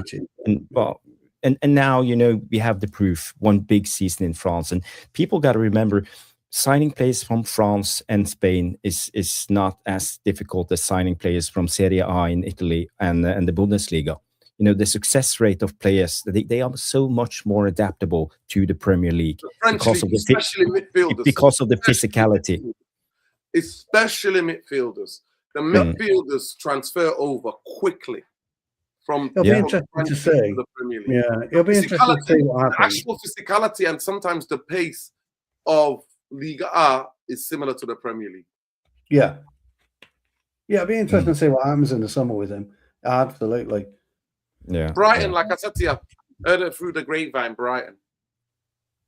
Yeah, well, it'd be interesting. Yeah, I mean, Brighton will sign him, and we will sign Baleba for £70 million. So he's only worth about 15 now, isn't he? He will be in the next Caicedo. So the next 100 million sell from Brighton. Yeah. So Sangare, he's a DM, number 6. That's according to the stats. Let me bring it up so you see his positioning. So you see he's versatile. He can play as a DM, CM, right midfielder, and right winger. He's left-footed, but primary defensive midfielder.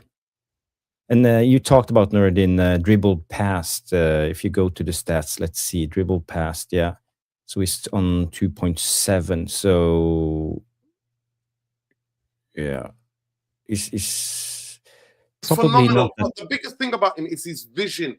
Honestly, you would fall in love with this player. The vision outside of the boot, the way he opens the picture, finds the fullback, bang.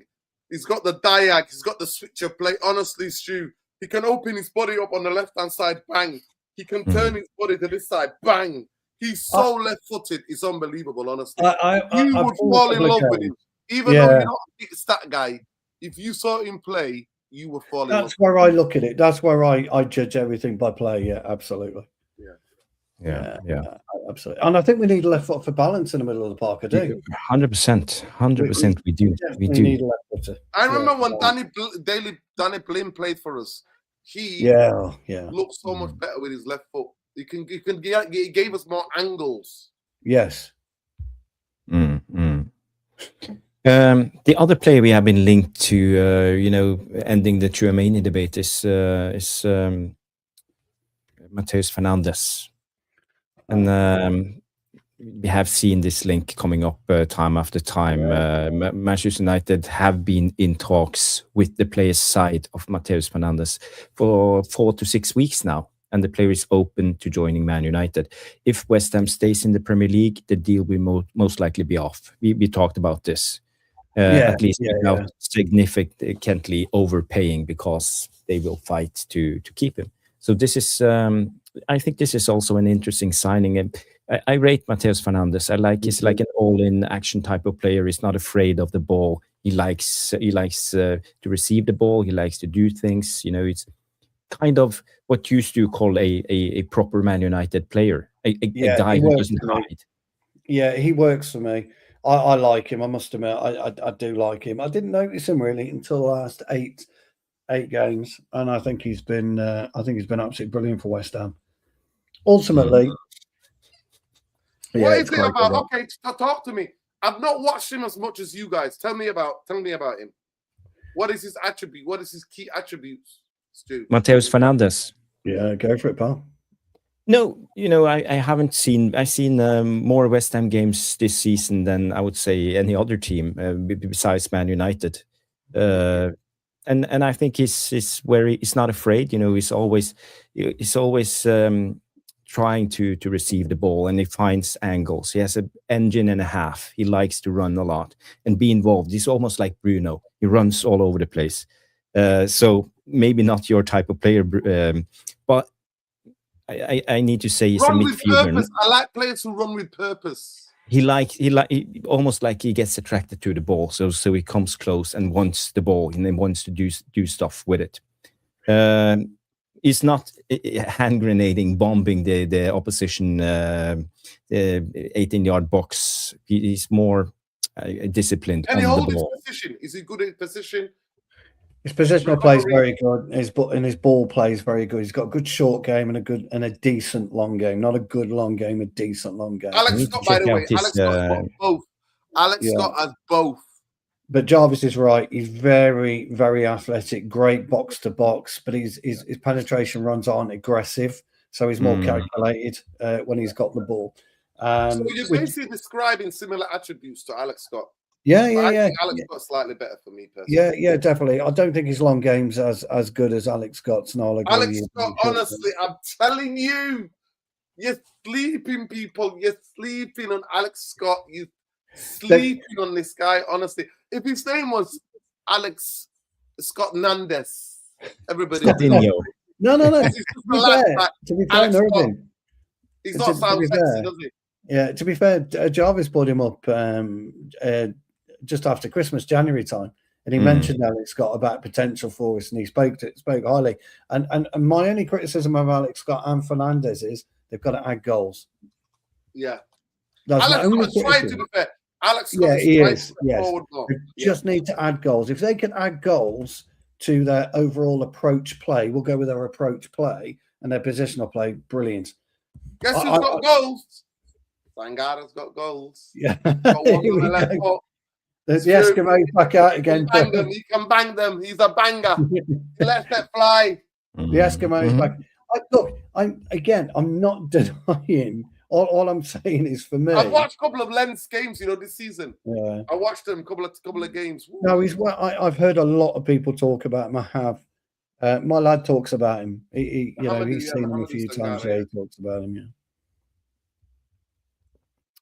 And if we could get him, Nordin, Jarvis, and we could get our first three, i.e., an Alex Scott, a Baleba, and a Fernandes, or a stack, an Alex Scott and a Fernandes, or whatever, and we could pick this kid up for FootMob's value of him, then sure, why not? Yeah, you would do that deal, I agree. So this is a comparison by Mateus Fernandes on the left and Alex Scott on the right. So Mateus Fernandes, 21 years of age, 22 on Alex Scott. Same height, 1 meter, 78 centimeters. That's 6 foot maybe, or is it 5'8"? 5 foot. 5'9". Yeah. Market value 34 million, 43 million. So average sofa score rating 7.17 and 7.06. So it's quite close. And they're very similar. It's the same heat map. Here's the thing then, gentlemen. Here's the thing. Similar in age, pretty much bang on in terms of scores, and yet £10 million worth of difference. The English tax. Yeah, crazy, isn't it? Absolutely crazy. But with an identical heat map. Now, how often do you see that? Yeah, but you see they like to be involved. They cover a lot of ground. And my money's they on my are boy, the Alex. all-out action. To be honest, Nordin, I was just about to say, it backs up your goal scoring attempts. And look at this, three goals both. 3 goals. Yeah, that's what I mean. They need to add goals to the game, Yeah, both of them. So an assist, Mateus Fernandes has 3 assists, Alex Scott 1 this season. But they basically, yeah. I don't know who's the better of them. Defensively, interceptions. Let me just see. Where defense? Yeah, here interceptions. Yeah. Oh, they're level. They're level. He's dribbled past 0.6, so he's better. Fernandez. Yeah, we know he's a better ball player. Yeah. Clearances, block shots. There you go. There you go, Nuruddin. He's back to 2.1. And what's that? Block shots 0.4 as a 0.3. Let me try to enhance it a little bit. Maybe it's easier for you guys to see. So okay, let's go. Passes 3 to 1, assists, XG, it's the same. Long balls, more long balls from Matheus Fernandes.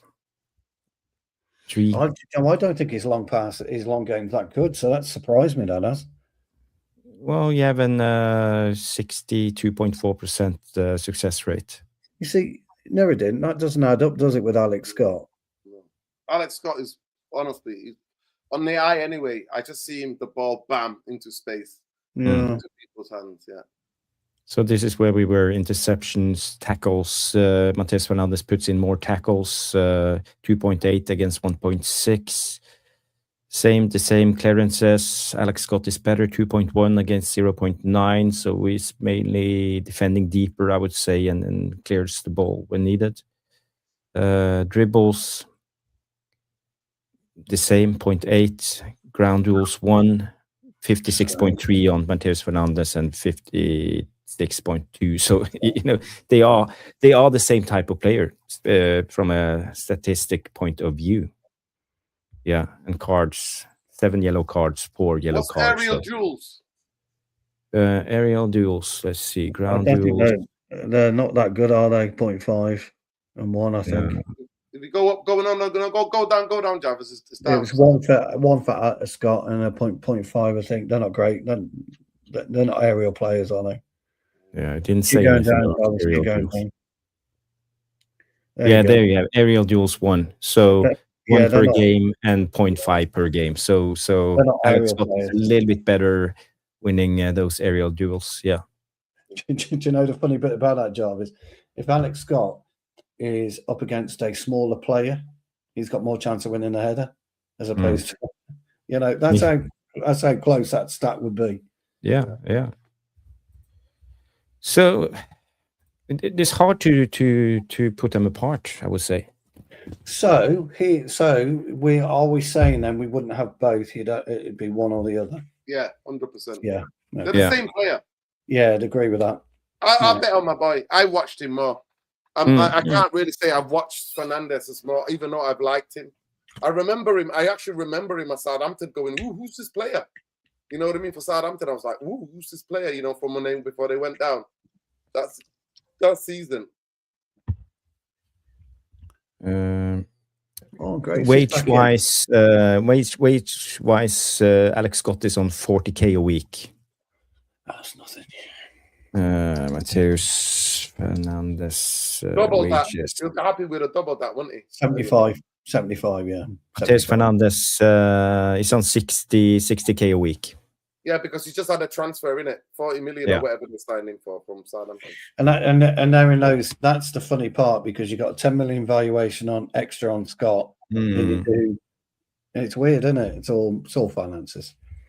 Grace is coming with a super chat, old friend, and she says, another one. You're going to give her the glasses. Give us some music. Give us some music. Okay, let's see if we can do some music. Let's get some shades out for her. What do I have here? I don't have anything. We can do this. 4 pairs of eyes there. Super chat. Energetic. Yeah, we can do this one.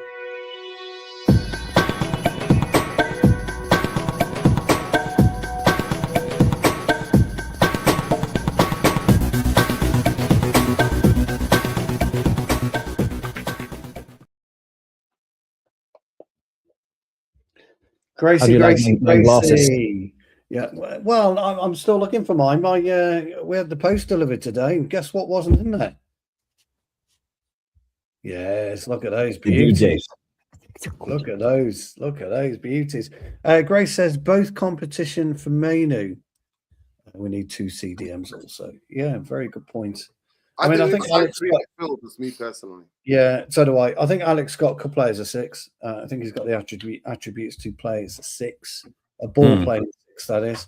But I do agree. I think they're better suited in Menu's position. So we would need 2 CDMs, 100%. Yeah, we need competition for Menu, 100%. Anton Stack would fit in there beautifully for us. He would. The set piece guy, specialist. Yeah. Sangare would fit in there beautiful for you guys. Yes. So we could go for Sangare, Alex Scott, and how old is the Stack? How old is he? Is he late 20s? 24 or 25. 24, 25. He's mid-20s, I think. To be fair, every player we've signed from Leeds has done well. Oh, he's a good player. Oh, he's 27. He's 27. I'll take him. So I'd still take him. I'd take him at that. Yeah. Coming to his prime, and apparently he's deadly set piece guy. Isn't he? He's amazing. He's a brilliant player. He's had a brilliant season, stellar season. He's 6'4" something, isn't he? Oh, he's a great player. He's 1 meter. Goal scorer as well. 192. So he's 6'2". He's 6'2". Goal scorer as well. 5 goals. Yeah, 5 goals, 3 assists. In the Leeds team that struggle with scoring goals. So again, I think that's amazing numbers. What's on FB, Jarvis? Say again. What's his stats of Fat Mob? Oh, we can go back and check. Look at that, playing with a broken finger as well. That's how you do it. No pissing about it. Hey, skulls it. Watch yourself. What was he? Anton Stark. Anton ST. Skulls, watch your little batty. Oh, anyway. So he's a little bit older. So again, maybe that's why we haven't heard any links with him. 27 years of age, transfer value 20.1 million euros. Contract ends 2029. He's primary as central midfielder, not a DM, but he can play as a defensive midfielder. Player traits, chances created, aerial duels, goals and shot attempts, and defensive contributions. He's only in the 48th percentile when it comes to touches. And his rating so far this season is 7.35. That's high. Yeah. And he played 27 matches, 2,214 minutes.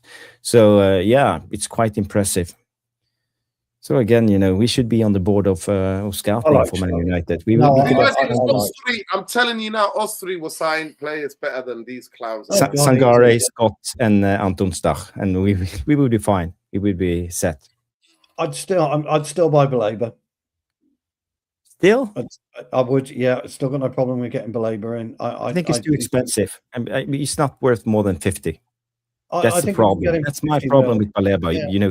I think it's a hard bargain with Brighton. I think they are talking about 70 to 80 million. I think it's too much. Yeah, I think if we're getting for 50 million, brilliant. But I want a left footer in there, and I think he offers his balance. Yeah. But Stark, there's no way where you're getting him for 20.1 with the 2029 contract. 2021. Yeah. Say 20 million euro. Come on. Big up Tyrone for retweeting on X. I know it's getting late, guys. We are not going to stay too late. I just want to show you the new away jersey. Please remind me next time to tweet the show, Jarvis. I beg you. I forgot. I'm so tired. Yeah, that's okay. That's no worries, Nordin. Let's just check out the latest. This one. I don't know if you saw the new away kit, the blue one. Yes. So. Man United's 2026-27 away kit leaked online. So, from a fashion point of view, Stu, is this down your alley? Well, look, when I saw it, I was drooling because this is my era. This is when I felt kits were proper. They were simple, lovely in design, and it's one of my favorite kits. One of the lads who played on a Wednesday in our 7-a-side league, he wears the original one of it, and I'm jealous all the time. So I absolutely adore that kit. I also like the white one, white with the blue. Not keen on the home kit too much, really. There was a rumor, actually, wasn't there, that we might be. I mean, back in the day, by the way, back in the 80s and the 90s, we would always play our final, and Nurin will know this. We always used to play our final home game in next season's kit. So we would the final home game would always be the following season's kit. But I'm told, or I've read that we might be playing the final 2 home games. I think we got 2 home games left, have we? Or we got 1? 2. We might be using Forest and Brighton. We might be using the home kit, this new home kit, for either one of those or both of those. So I don't know, but I do like that. I'm more disturbed, by the way, of our impending deal with Betway. I'm more disturbed with that, and I know it's only on the training kit because we're fizzling out, or they're phasing out betting sponsors on the front of shirts. Won't be allowed, I think, from next season onwards. The Premier League could put a ban onto it. So, by the way, we've only got 1 home game. Oh, it is only 1, is it? So, I think, so I did. So that's great. So, a little bit of tradition from the past is coming back, and I hope they do it, because I think Bayern Munich wore next year's kit last night, didn't they? I think they've done something similar. I think teams are starting to do that. So I'm not bought a kit in 20 years, so no, I haven't. So tempted by this, but the problem is, though, and it's worth pointing out, by the way, everybody, there's a reason that Chinese companies don't get sued. Is because Adidas will be getting a kickback. So anything you buy from DHgate or whatever, I guarantee your money is going back to the pockets of Adidas. Yeah. Otherwise, they'd sue the fuck out of them. They just would. So I like it, and I think it's great. But going on to Betway, I understand the economics, by the way. I do. I really, really do understand the economics. I get why you take what you can get, but I don't like the fact we're associated with betting. Now, again, me and Aurélien go way back, same as you, Jarvis, and Manchester United would never, ever, ever be associated with a betting company. And we would have had millions thrown at us from betting companies in the past. And so I don't know why we're taking the money. I don't know why we're taking the money, but it seems to be we've done the deal, doesn't it? Or it's very, very close. Vultures, we're owned by vulture capitalists. Yeah. Vultures. It's apparently a record deal, isn't it? 18 million. 18 million. But we received 24 from the former deal, the Tessos deal. That that was over 3 years, wasn't it? This is 18 million a year. This is apparently the biggest deal. No, the Tessos deal was 24 million pounds a year. No, I don't know. It was 24 over 3. This is the biggest deal, apparently. That I've read. Okay, maybe I have my information is wrong, but okay. That's what I'm told. Whether it's true or not, I don't know. But they were saying it's the biggest deal of a training kit sponsor. I preferred it when we were sponsored by DHL. Actually, or somebody like that. But no, I don't like Betway at all. No, that's bad for business. I think that's bad for us. We talked about this a little bit yesterday, Aurélien, about the lack of values. The amount of men, amount of men that destroys lives, families. People lose homes. People have lost homes through gambling. They've committed suicide. Yes. Yeah. They've we're going killed to people. that industry. What does that tell you? It's awful. It's terrible. We should just not be. That addiction is like heroin. It's like being addicted to any sort of it is serious addiction. So the rumor is that we've been offered. We could have had a training kit sponsor this season, but we didn't think it valued Manchester United. So that should tell you everything you need to know. Yeah. But does it show that we are desperate at the moment for cash? Probably, yeah. I think it probably does. Yeah, because the guy who's in charge of the footballing operations, Jim, Every time they ask, is make Manchester United profitable again. Mm. That's all he said. Not to win, to make Manchester United profitable. It's all the Glazers are bothered about, wasn't it, when they came over and had their meeting? What's happening to commercial deals? Yeah. You know, we are doing deals with bet ways. It's a bad one for me. It's a bad one for me. And also Tyrone brings up this with gambling addiction and Tonali.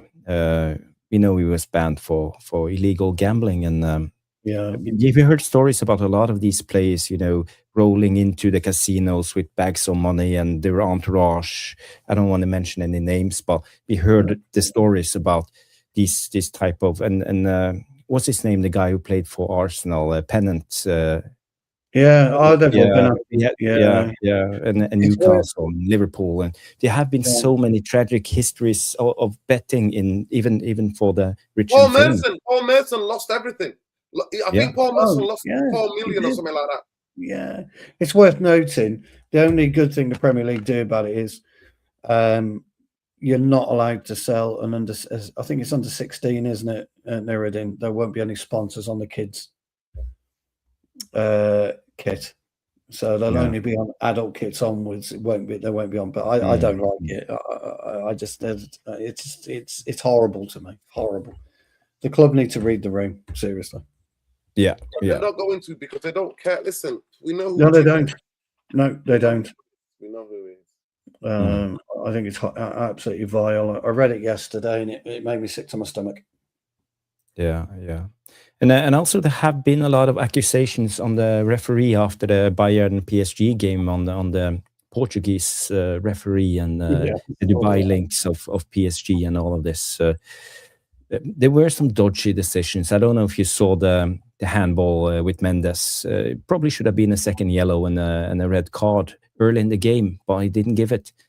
And you can clearly see on the TV pictures no handball on the Bayern Munich player. And also there were a couple of incidents on penalty situations. Is this the one where the PSG kicked it, Vitinha kicked it onto Neves? Yeah. Yes. I mean, the letter of the law is that's not a penalty. Yes, but there was another one. There was another one. I saw that. Yeah, I think. And again, it was Neves. Yeah, Griezmann should have had a penalty for Atleti, shouldn't he? He was blatantly stood on. Yes, Gabriel. Yeah, and also the other player when he dragged his arm when he was 1-against-1 on the goalkeeper. But again, you know, they did nothing. So Barcelona the 2 times, that's why they went through, because Barcelona centre back, both of them in both legs were sent off, but doing exactly that, grabbing that arm. The interesting thing is, though, the ref's not going to the World Cup, is he? They said they made a point of saying it, so he's probably that pissed off. He's, by the way, if you're not good enough to go to the World Cup, but yet you're good enough to, well, clearly you're not good enough to do both, because I think he had a poor game last night, the ref. I didn't watch the game. I didn't watch the game, but he made some poor. And I saw that Company fuming. Company was fuming. Yeah, he was livid. Yeah, absolutely livid. And Enrique was rather embarrassed by it, because there was a couple of real dodgy decisions. But Arsenal had the same. Atleti had exactly the same.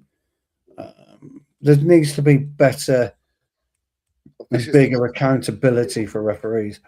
I don't know what, by the way, but there just needs to be something. They need to get demoted.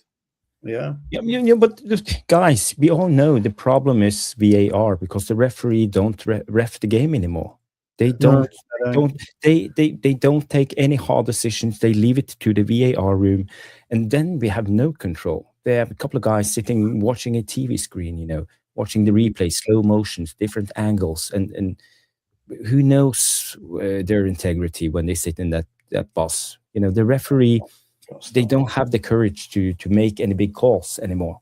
No, they don't. And I think that's the problem. I think that's the problem, Joe. I think you've hit the nail on the head there, mate. The referee has to turn around and say, no, you're wrong.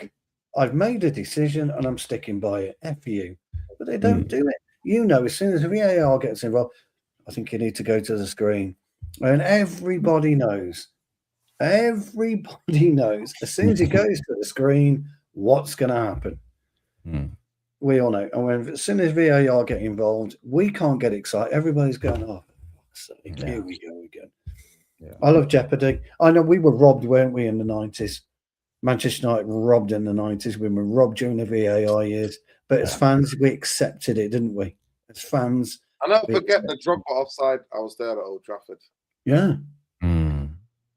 Or the Nani red card against Real Madrid. And the Porto offside goal and the Scholes. The Porto offside, the Scholes one. Yeah, the Scholes offside goal. Yeah. No, forget it. But we accepted it. We accept human error, don't we? We do. The jeopardy is there.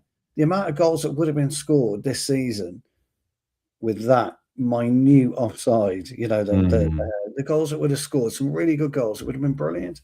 The league might have looked completely different today. Yeah. The big thing for me is I can't even celebrate a goal anymore when I'm out. No, you can't. Even at Old Trafford, when Jacob goes, he says, look, he says, there he did, he sneaks a beer in his pocket, as you do, because he's in the TR. Yes, you do. He's been kicked out twice because they caught him. Anyway, he said he spills his beer and then he realizes, what the fuck am I doing? Because VAR is, it's going to ruin it. So half my beer's gone for what? It's not brilliant, I know, but anyway. I love it. It makes me giggle every time. I always say to him, you're staying today, son. He's a comedian. By the way, guys, we are on 43 likes. There's been a lot of people watching tonight, so I don't know why you don't. The video and later on as well after he's processed. Yes, please hype it. Yes. Yeah. It's super important now with the algorithm. So I think it's time to wrap up the show. 1 hour 50 minutes. It's getting late, guys, and Score prediction, dude. Score prediction. Yes, we never got to talk about the game. It's been a great debate. I love it when us three get together because we have a proper football. In my opinion, we have a proper footballing debate. We don't lose our rag. We can accept what everybody says because of our opinions, and I like it. It's always. I do like it when you're on my rag on here. I lose my rag on bloody ETV and the straight jacket and the mandem. Yeah, I love it when they trigger me. They trigger me. Those I'd probably get triggered as well. I love them. They make me laugh. Oh, Daz, you legend, mate.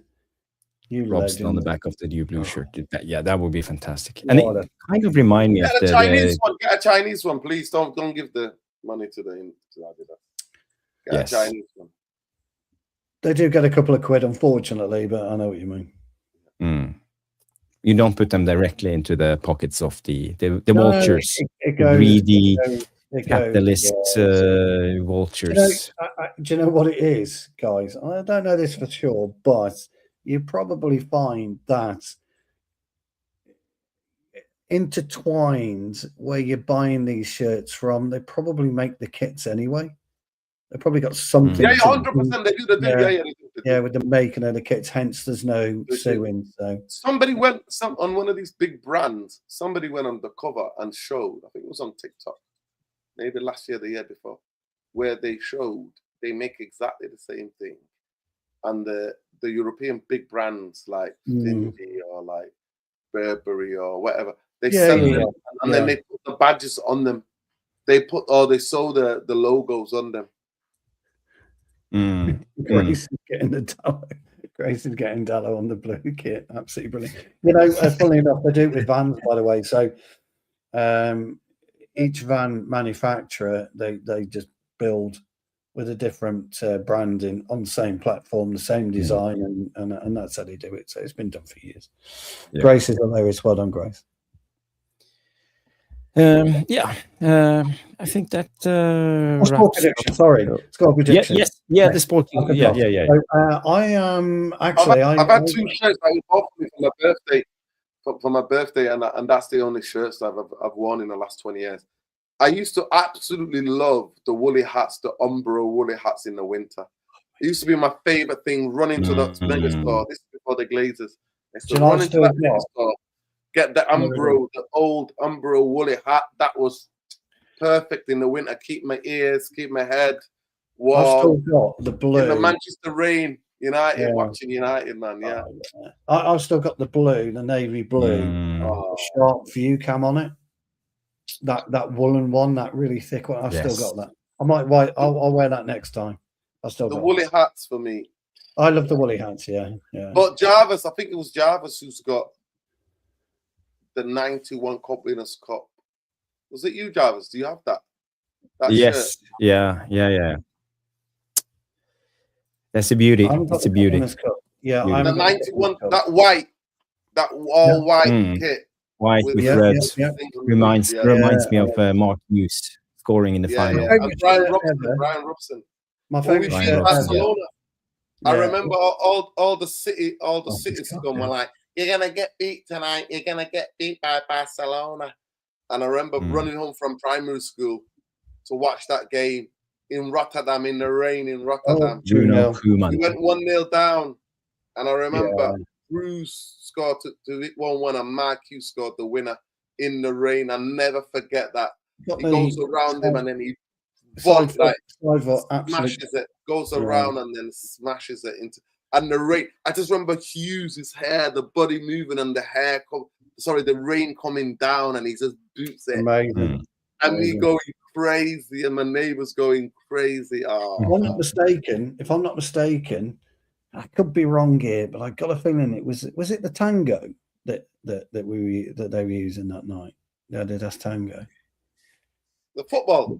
Yeah. 91. Maybe, yeah. I think it was a tango. Honestly, I just or a version of the tango. Down, and Mark Hughes, like, actually his big legs just getting past the, brilliant goal. The empty net. The Robbo through ball. Yeah. Running onto it, taking it around the goalkeeper. Yeah. Favorite kit is white with the Admiral with the stripes down here. So I'd love Adidas to do a version of that.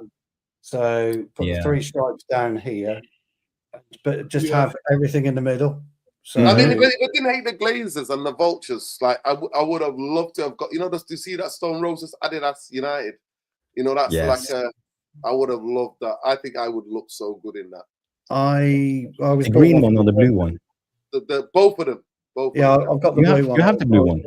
I've got the blue one. I was bought it for my birthday. Yeah. Yeah, I would love that. Love it. I didn't get the green one. I wanted the green one as well, but I never got the green one. The green one. Yeah, I hate these Vultures. One day when they go, I can go to that. We need those Vultures. We need them. I've saved enough money now for all the kits in these years. No, we need to. Yeah, we need them to go, definitely. And I'm a big Adidas fan as well, so it makes me sad that. Anyway, I'm going for a draw. I think we will draw away to Sunderland. Sunderland need the points, and I think we will draw. And I think Sesko will save us. They're a good side, Sunderland. Good team. Yeah, 2-1. They've got their centre back out for pulling hair. He got sent off, didn't he? Yeah, he's off. Yeah. And I think we beat them 2-1. I think one apiece. Their form recently has not been that great. No, they've not been great recently. But they're okay against Wolves. Wolves played quite well, but they're okay. I think we'll draw. Unfortunately, it'll be a tough game up there. They've got an outside chance of Europe, haven't they? Especially if Villa win. They've got an outside chance of Europe still. So an outside chance. Yeah, they're still in it. But we won't lose. I think it'll be. I didn't ask you both seriously because of the debate. Would you both of you are taking Areola over Carrick? Am I right?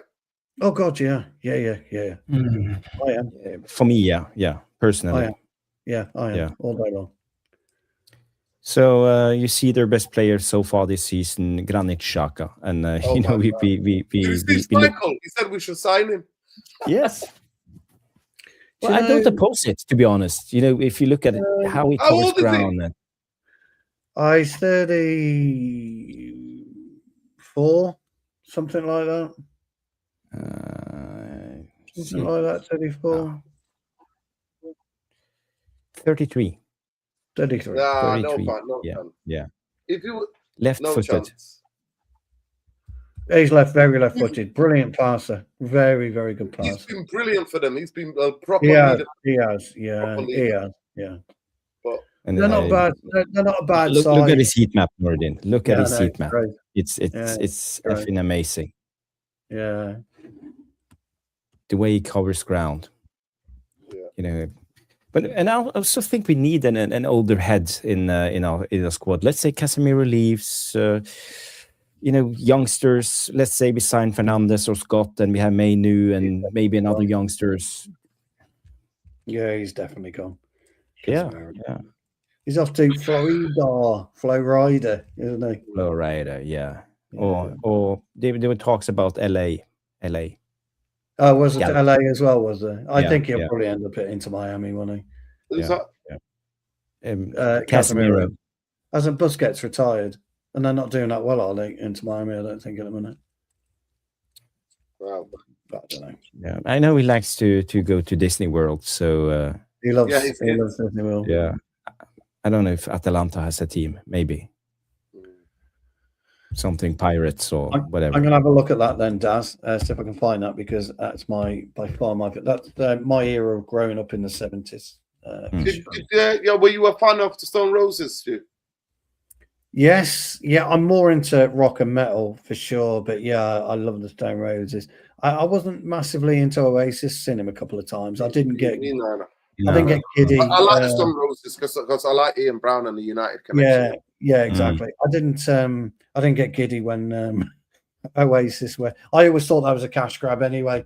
I think it's the biggest, or one of the very, very best business deals Oasis came up with. I can stand Liam, but I actually cannot stand Noel Gallagher. I don't like stuff that he says about Manchester. Yeah, they've made so much money on this tour. It was obvious. Somebody had a brainwave, convinced of it years ago, that we'll split up for 20 years and then we'll make absolute. And they just have. It's just rolled in, hasn't it? Absolutely rolled down a fucking hill. Big up, Jess. Okay. Look at the thumbnail. I've obviously upset Jess now because she's not banging me on the back of her shirt. So anyway, I'm going to go and cry, Jess. Now you've upset me. Who's that photo, Jess? Who's that photo? I don't know. She's changed it 3 times, hasn't she, tonight? Is that supposed to be me? Is that supposed to be me? I don't know. It's a good. I think that might be a photo. Yeah, it's a good one anyway. It's a bit of AI, that is, isn't it? That's my AI brother. Hello, AI brother. How are you? My AI queen. Yeah. Scary times, scary world. Yeah. Oh dear. So, Nordin, what's your score prediction? 2-1. 2-1. Okay. I think we need to finish really strong. Yeah. I agree. I think we will win the last 3, to be honest. No, that's no good for my score prediction.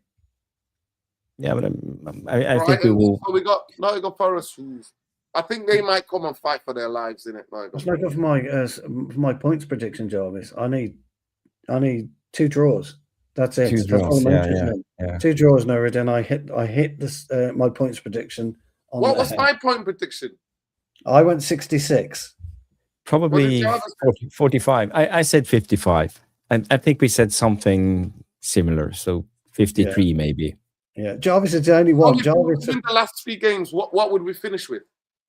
We're on 72 if we win the last 3 games. I reckon. I think we are on 60. Are we on 71 now? 71 plus 61 plus 9. Are we on 61? No, 63 plus 9, yeah. So 72 points. We're on 63, aren't we? 72 points, yeah. 64 points we're on now. 64. Yeah. We're on 64 points. Okay. Yeah, so basically, so 71 points then. Yeah. So there's no, so I just if we get 9 out of 9, we will be on 73 points. Yeah. So Mark said 69. Yeah, so Mark said 69. So he will claim victory by virtue of going over his tally. Now Jarvis was on 55 for 2 weeks, and he was sitting pretty for 2 weeks. In fact, he wrote to the Premier League, Nuruddin, to say, "Can you please not play any more games? Put the season null and void, so I look like I know what I'm talking about." Brilliant. Brilliant. So I need Well, to. who would have thought? In my defense, I would say no one would have thought Man United should end up on 71 points, 72 points. She's agreed to get me on the back of his shirt as well. Yes. Check this out, though. Oh my God! Hey, there's my AI. Jarvis. Yes. One thing I did predict, though, I said we would concede up to 50 goals this season, over 50-something goals this season. You did. Because the defense being crap. We've conceded now 48 goals. When the season is done and dusted, we have to do a recap show and go back and get the prediction. I said it would be a record goal concession. I'll give you those 2 goals. I predicted around over 50. I said 55. I even said 55 because of the way we were defending. I'll give you those 2 goals, Nuruddin, if I get the 2 draws. So you finish on 50, I finish on 66. How's that? Crazy. I did predict the way we were defending that we would concede 50 goals. The interesting that was Amorim. It's mainly Amorim that we conceded so many goals in Amorim's games. Yeah. So I think ultimately, I mean, on the current we have as well. We've conceded 3 against Leeds. We conceded 2 against Bournemouth. We conceded 2 against Liverpool. We are conceding a lot of goals, Jarvis, and we're only winning by the 1 goal. We do. But in a way, that's also a strength with a weak squad. So it's imagine us. We sat here last season at this time and said Amorim needs at least 2 more years. He needs a window, and Carrick has had nothing. And we judge Carrick more harshly than we did with Amorim in a way. So, because for me, the gaslighting, there's too much PR gaslighting. There wasn't PR gaslighting with Carrick for me. I can be seen as incredibly harsh against Carrick because I see the gaslighting. I see the too much PR stuff, and I hate that. By my nature, I just hate too much PR. By the way, today in his presser, did you see it? He gave the biggest hint that he's getting a job. Did he? Yeah. Okay. Big hint. Yeah, well, we basically knew this already, but I don't. In a way, there's nowhere else we can go with this. Him coming in third, doing quite well after how many months? 5 months. So again, Jarvis, but it matters to me. It really matters to me. We've only played and competed from minute 1 to the last minute for 3 games. And that was against Villa, City. Yeah. But the biggest issue with people who want Carrick to come in, they haven't thought it through, because if Carrick comes in, he will at least stay for 2 seasons. 2.5. And if he doesn't succeed, it will because of the sentiment and emotional blackmailing. It will hinder our rebuild, I would say. Everything needs to go really wrong for Carrick to get the sack for the next 2 seasons. So if Carrick gets the job, we are locked in now for 2 seasons with Carrick ball. And we are going to invest. So if we are wrong on this, it will hurt. It will hurt. We're going to be wrong on this. Absolutely. No 2 ways about it. We're going to be wrong on this. I think Jess is right. People will say he's done enough to get the job. If we don't strengthen that coaching side, as you said, Jarvis. Yeah. If you don't sign the fitness. I'll tell you guys. All of those different departments around him. We should be looking at, if we can't get his old man to come and manage the club, which we can't. We must go and get Davide Ancelotti as a coach. We must. We just must. And we're not going to do either. So we're just going to be sailing on this plateau again of okay, we've had a decent season this time, but I mean, to me, it's not a decent season because we've broken records for 100 years. We've gone out first round in the League Cup and an FA Cup. We only play 40 games. Yeah, it's true. Ridiculous. 100 years of our history. Yeah. I can't believe this club is going to go into his 150 years in existence with the Glazers still in charge. Oh, it's terrible. It's terrible. It makes me. How long is it? How long is it now? 20. Well, it's going to be 21 years by the time, yeah. 21 years. 21, 22 years. Yeah, 22 years. Last time we waited 26 years when we won it in 92. Yeah. No, I'm not talking about it. We're not talking about the league. We're talking about the anniversary of Manchester United is 2028 for 150 year anniversary. Yeah. Yeah. That's what Omar Barada said, that United should be winning, should have win the league. But we're not going to do it. We're not going to do it. They're just waiting to put the stadium up, and then when they do that, they're going to rake it in, and fans like me and you and your son Stu will be priced out. Oh, we're going to be fucking 100%, mate, 100%. Do you agree with Jess? Well, I pray, if there's any truth can ever be, I pray that is the truth. I pray and I pray on it. That stadium is the key that unlocks the billions. Bringing NFL games. Yeah. Bringing Beyonce, Drake, Taylor Swift.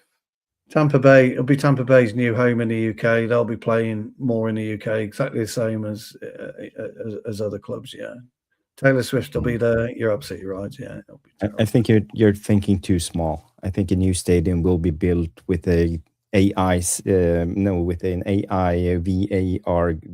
VR glasses section for all the fans through the world. Billions can come and buy tickets for the game and be a part of the crowd. Oh, that's next. Experience the experience.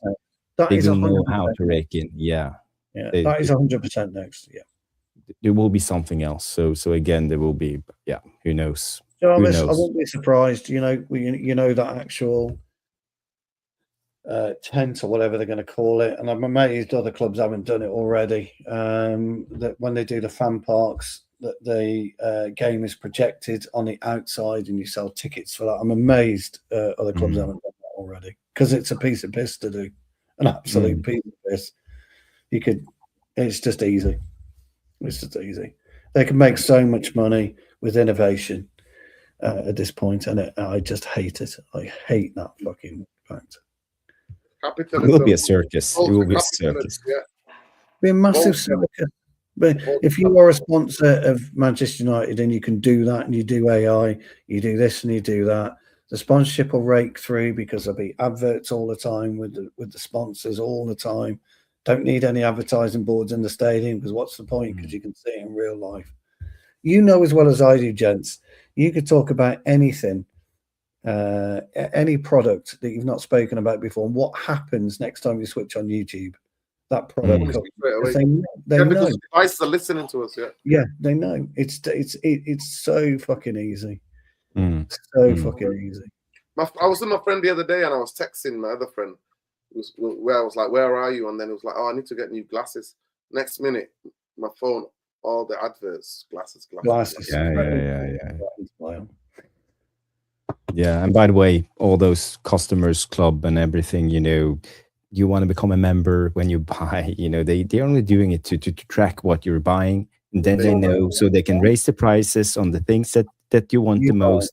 Yeah. So you earn a dime, and it costs a dozen. So again, it's just a scheme. All of this. It's so funny. I have friends who want to book flight, and they want to come to when they come and see me. They're like, "Can I use your laptop?" Because when I click on mine to look for cheaper flights, they never show up.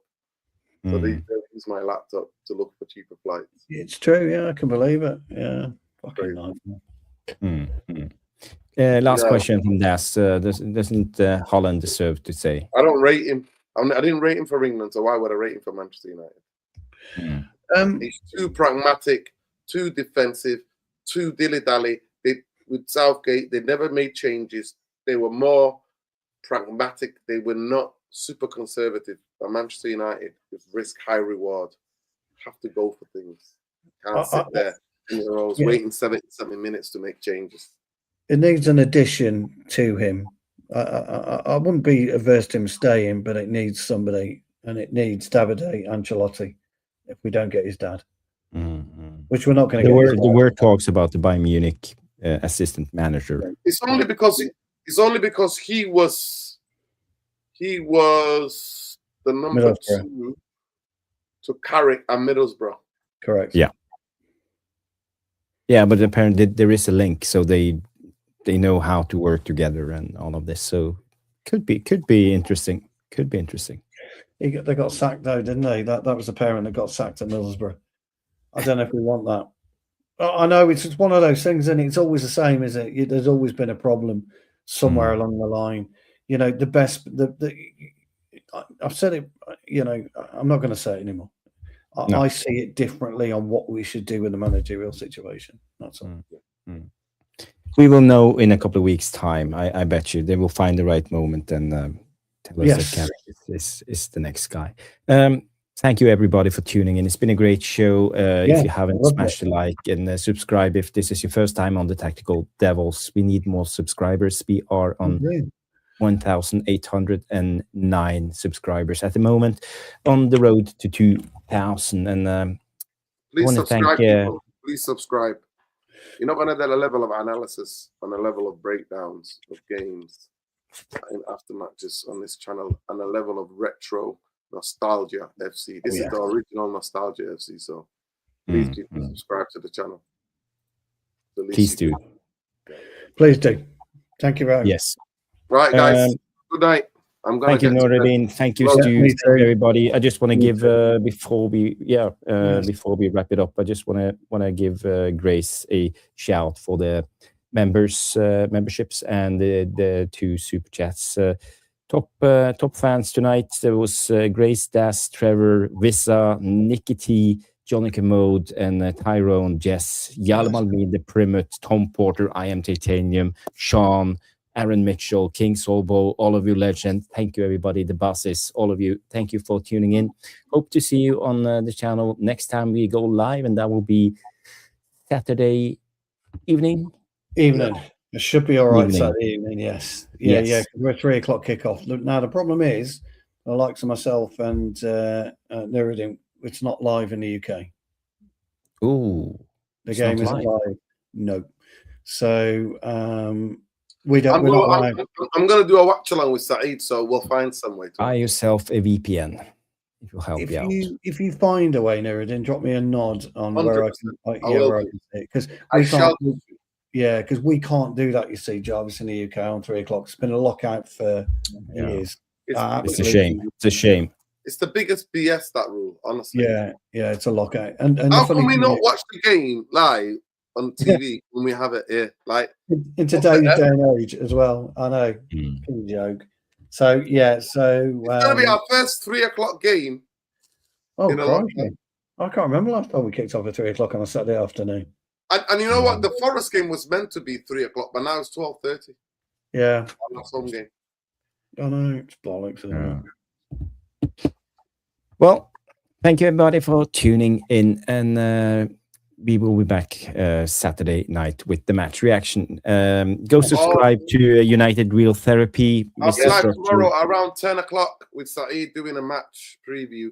Big up, Jess says here, new Brazil 1970 Netflix films out. Wow, I can't wait. Ooh, I've been really enjoying the sport documentaries on Netflix lately. I'll have to have a look at that. The Ronaldinho one is worth watch. Really interesting. I'll have a look at that. Carlos Alberto, wasn't that the name of the guy who scored that brilliant goal?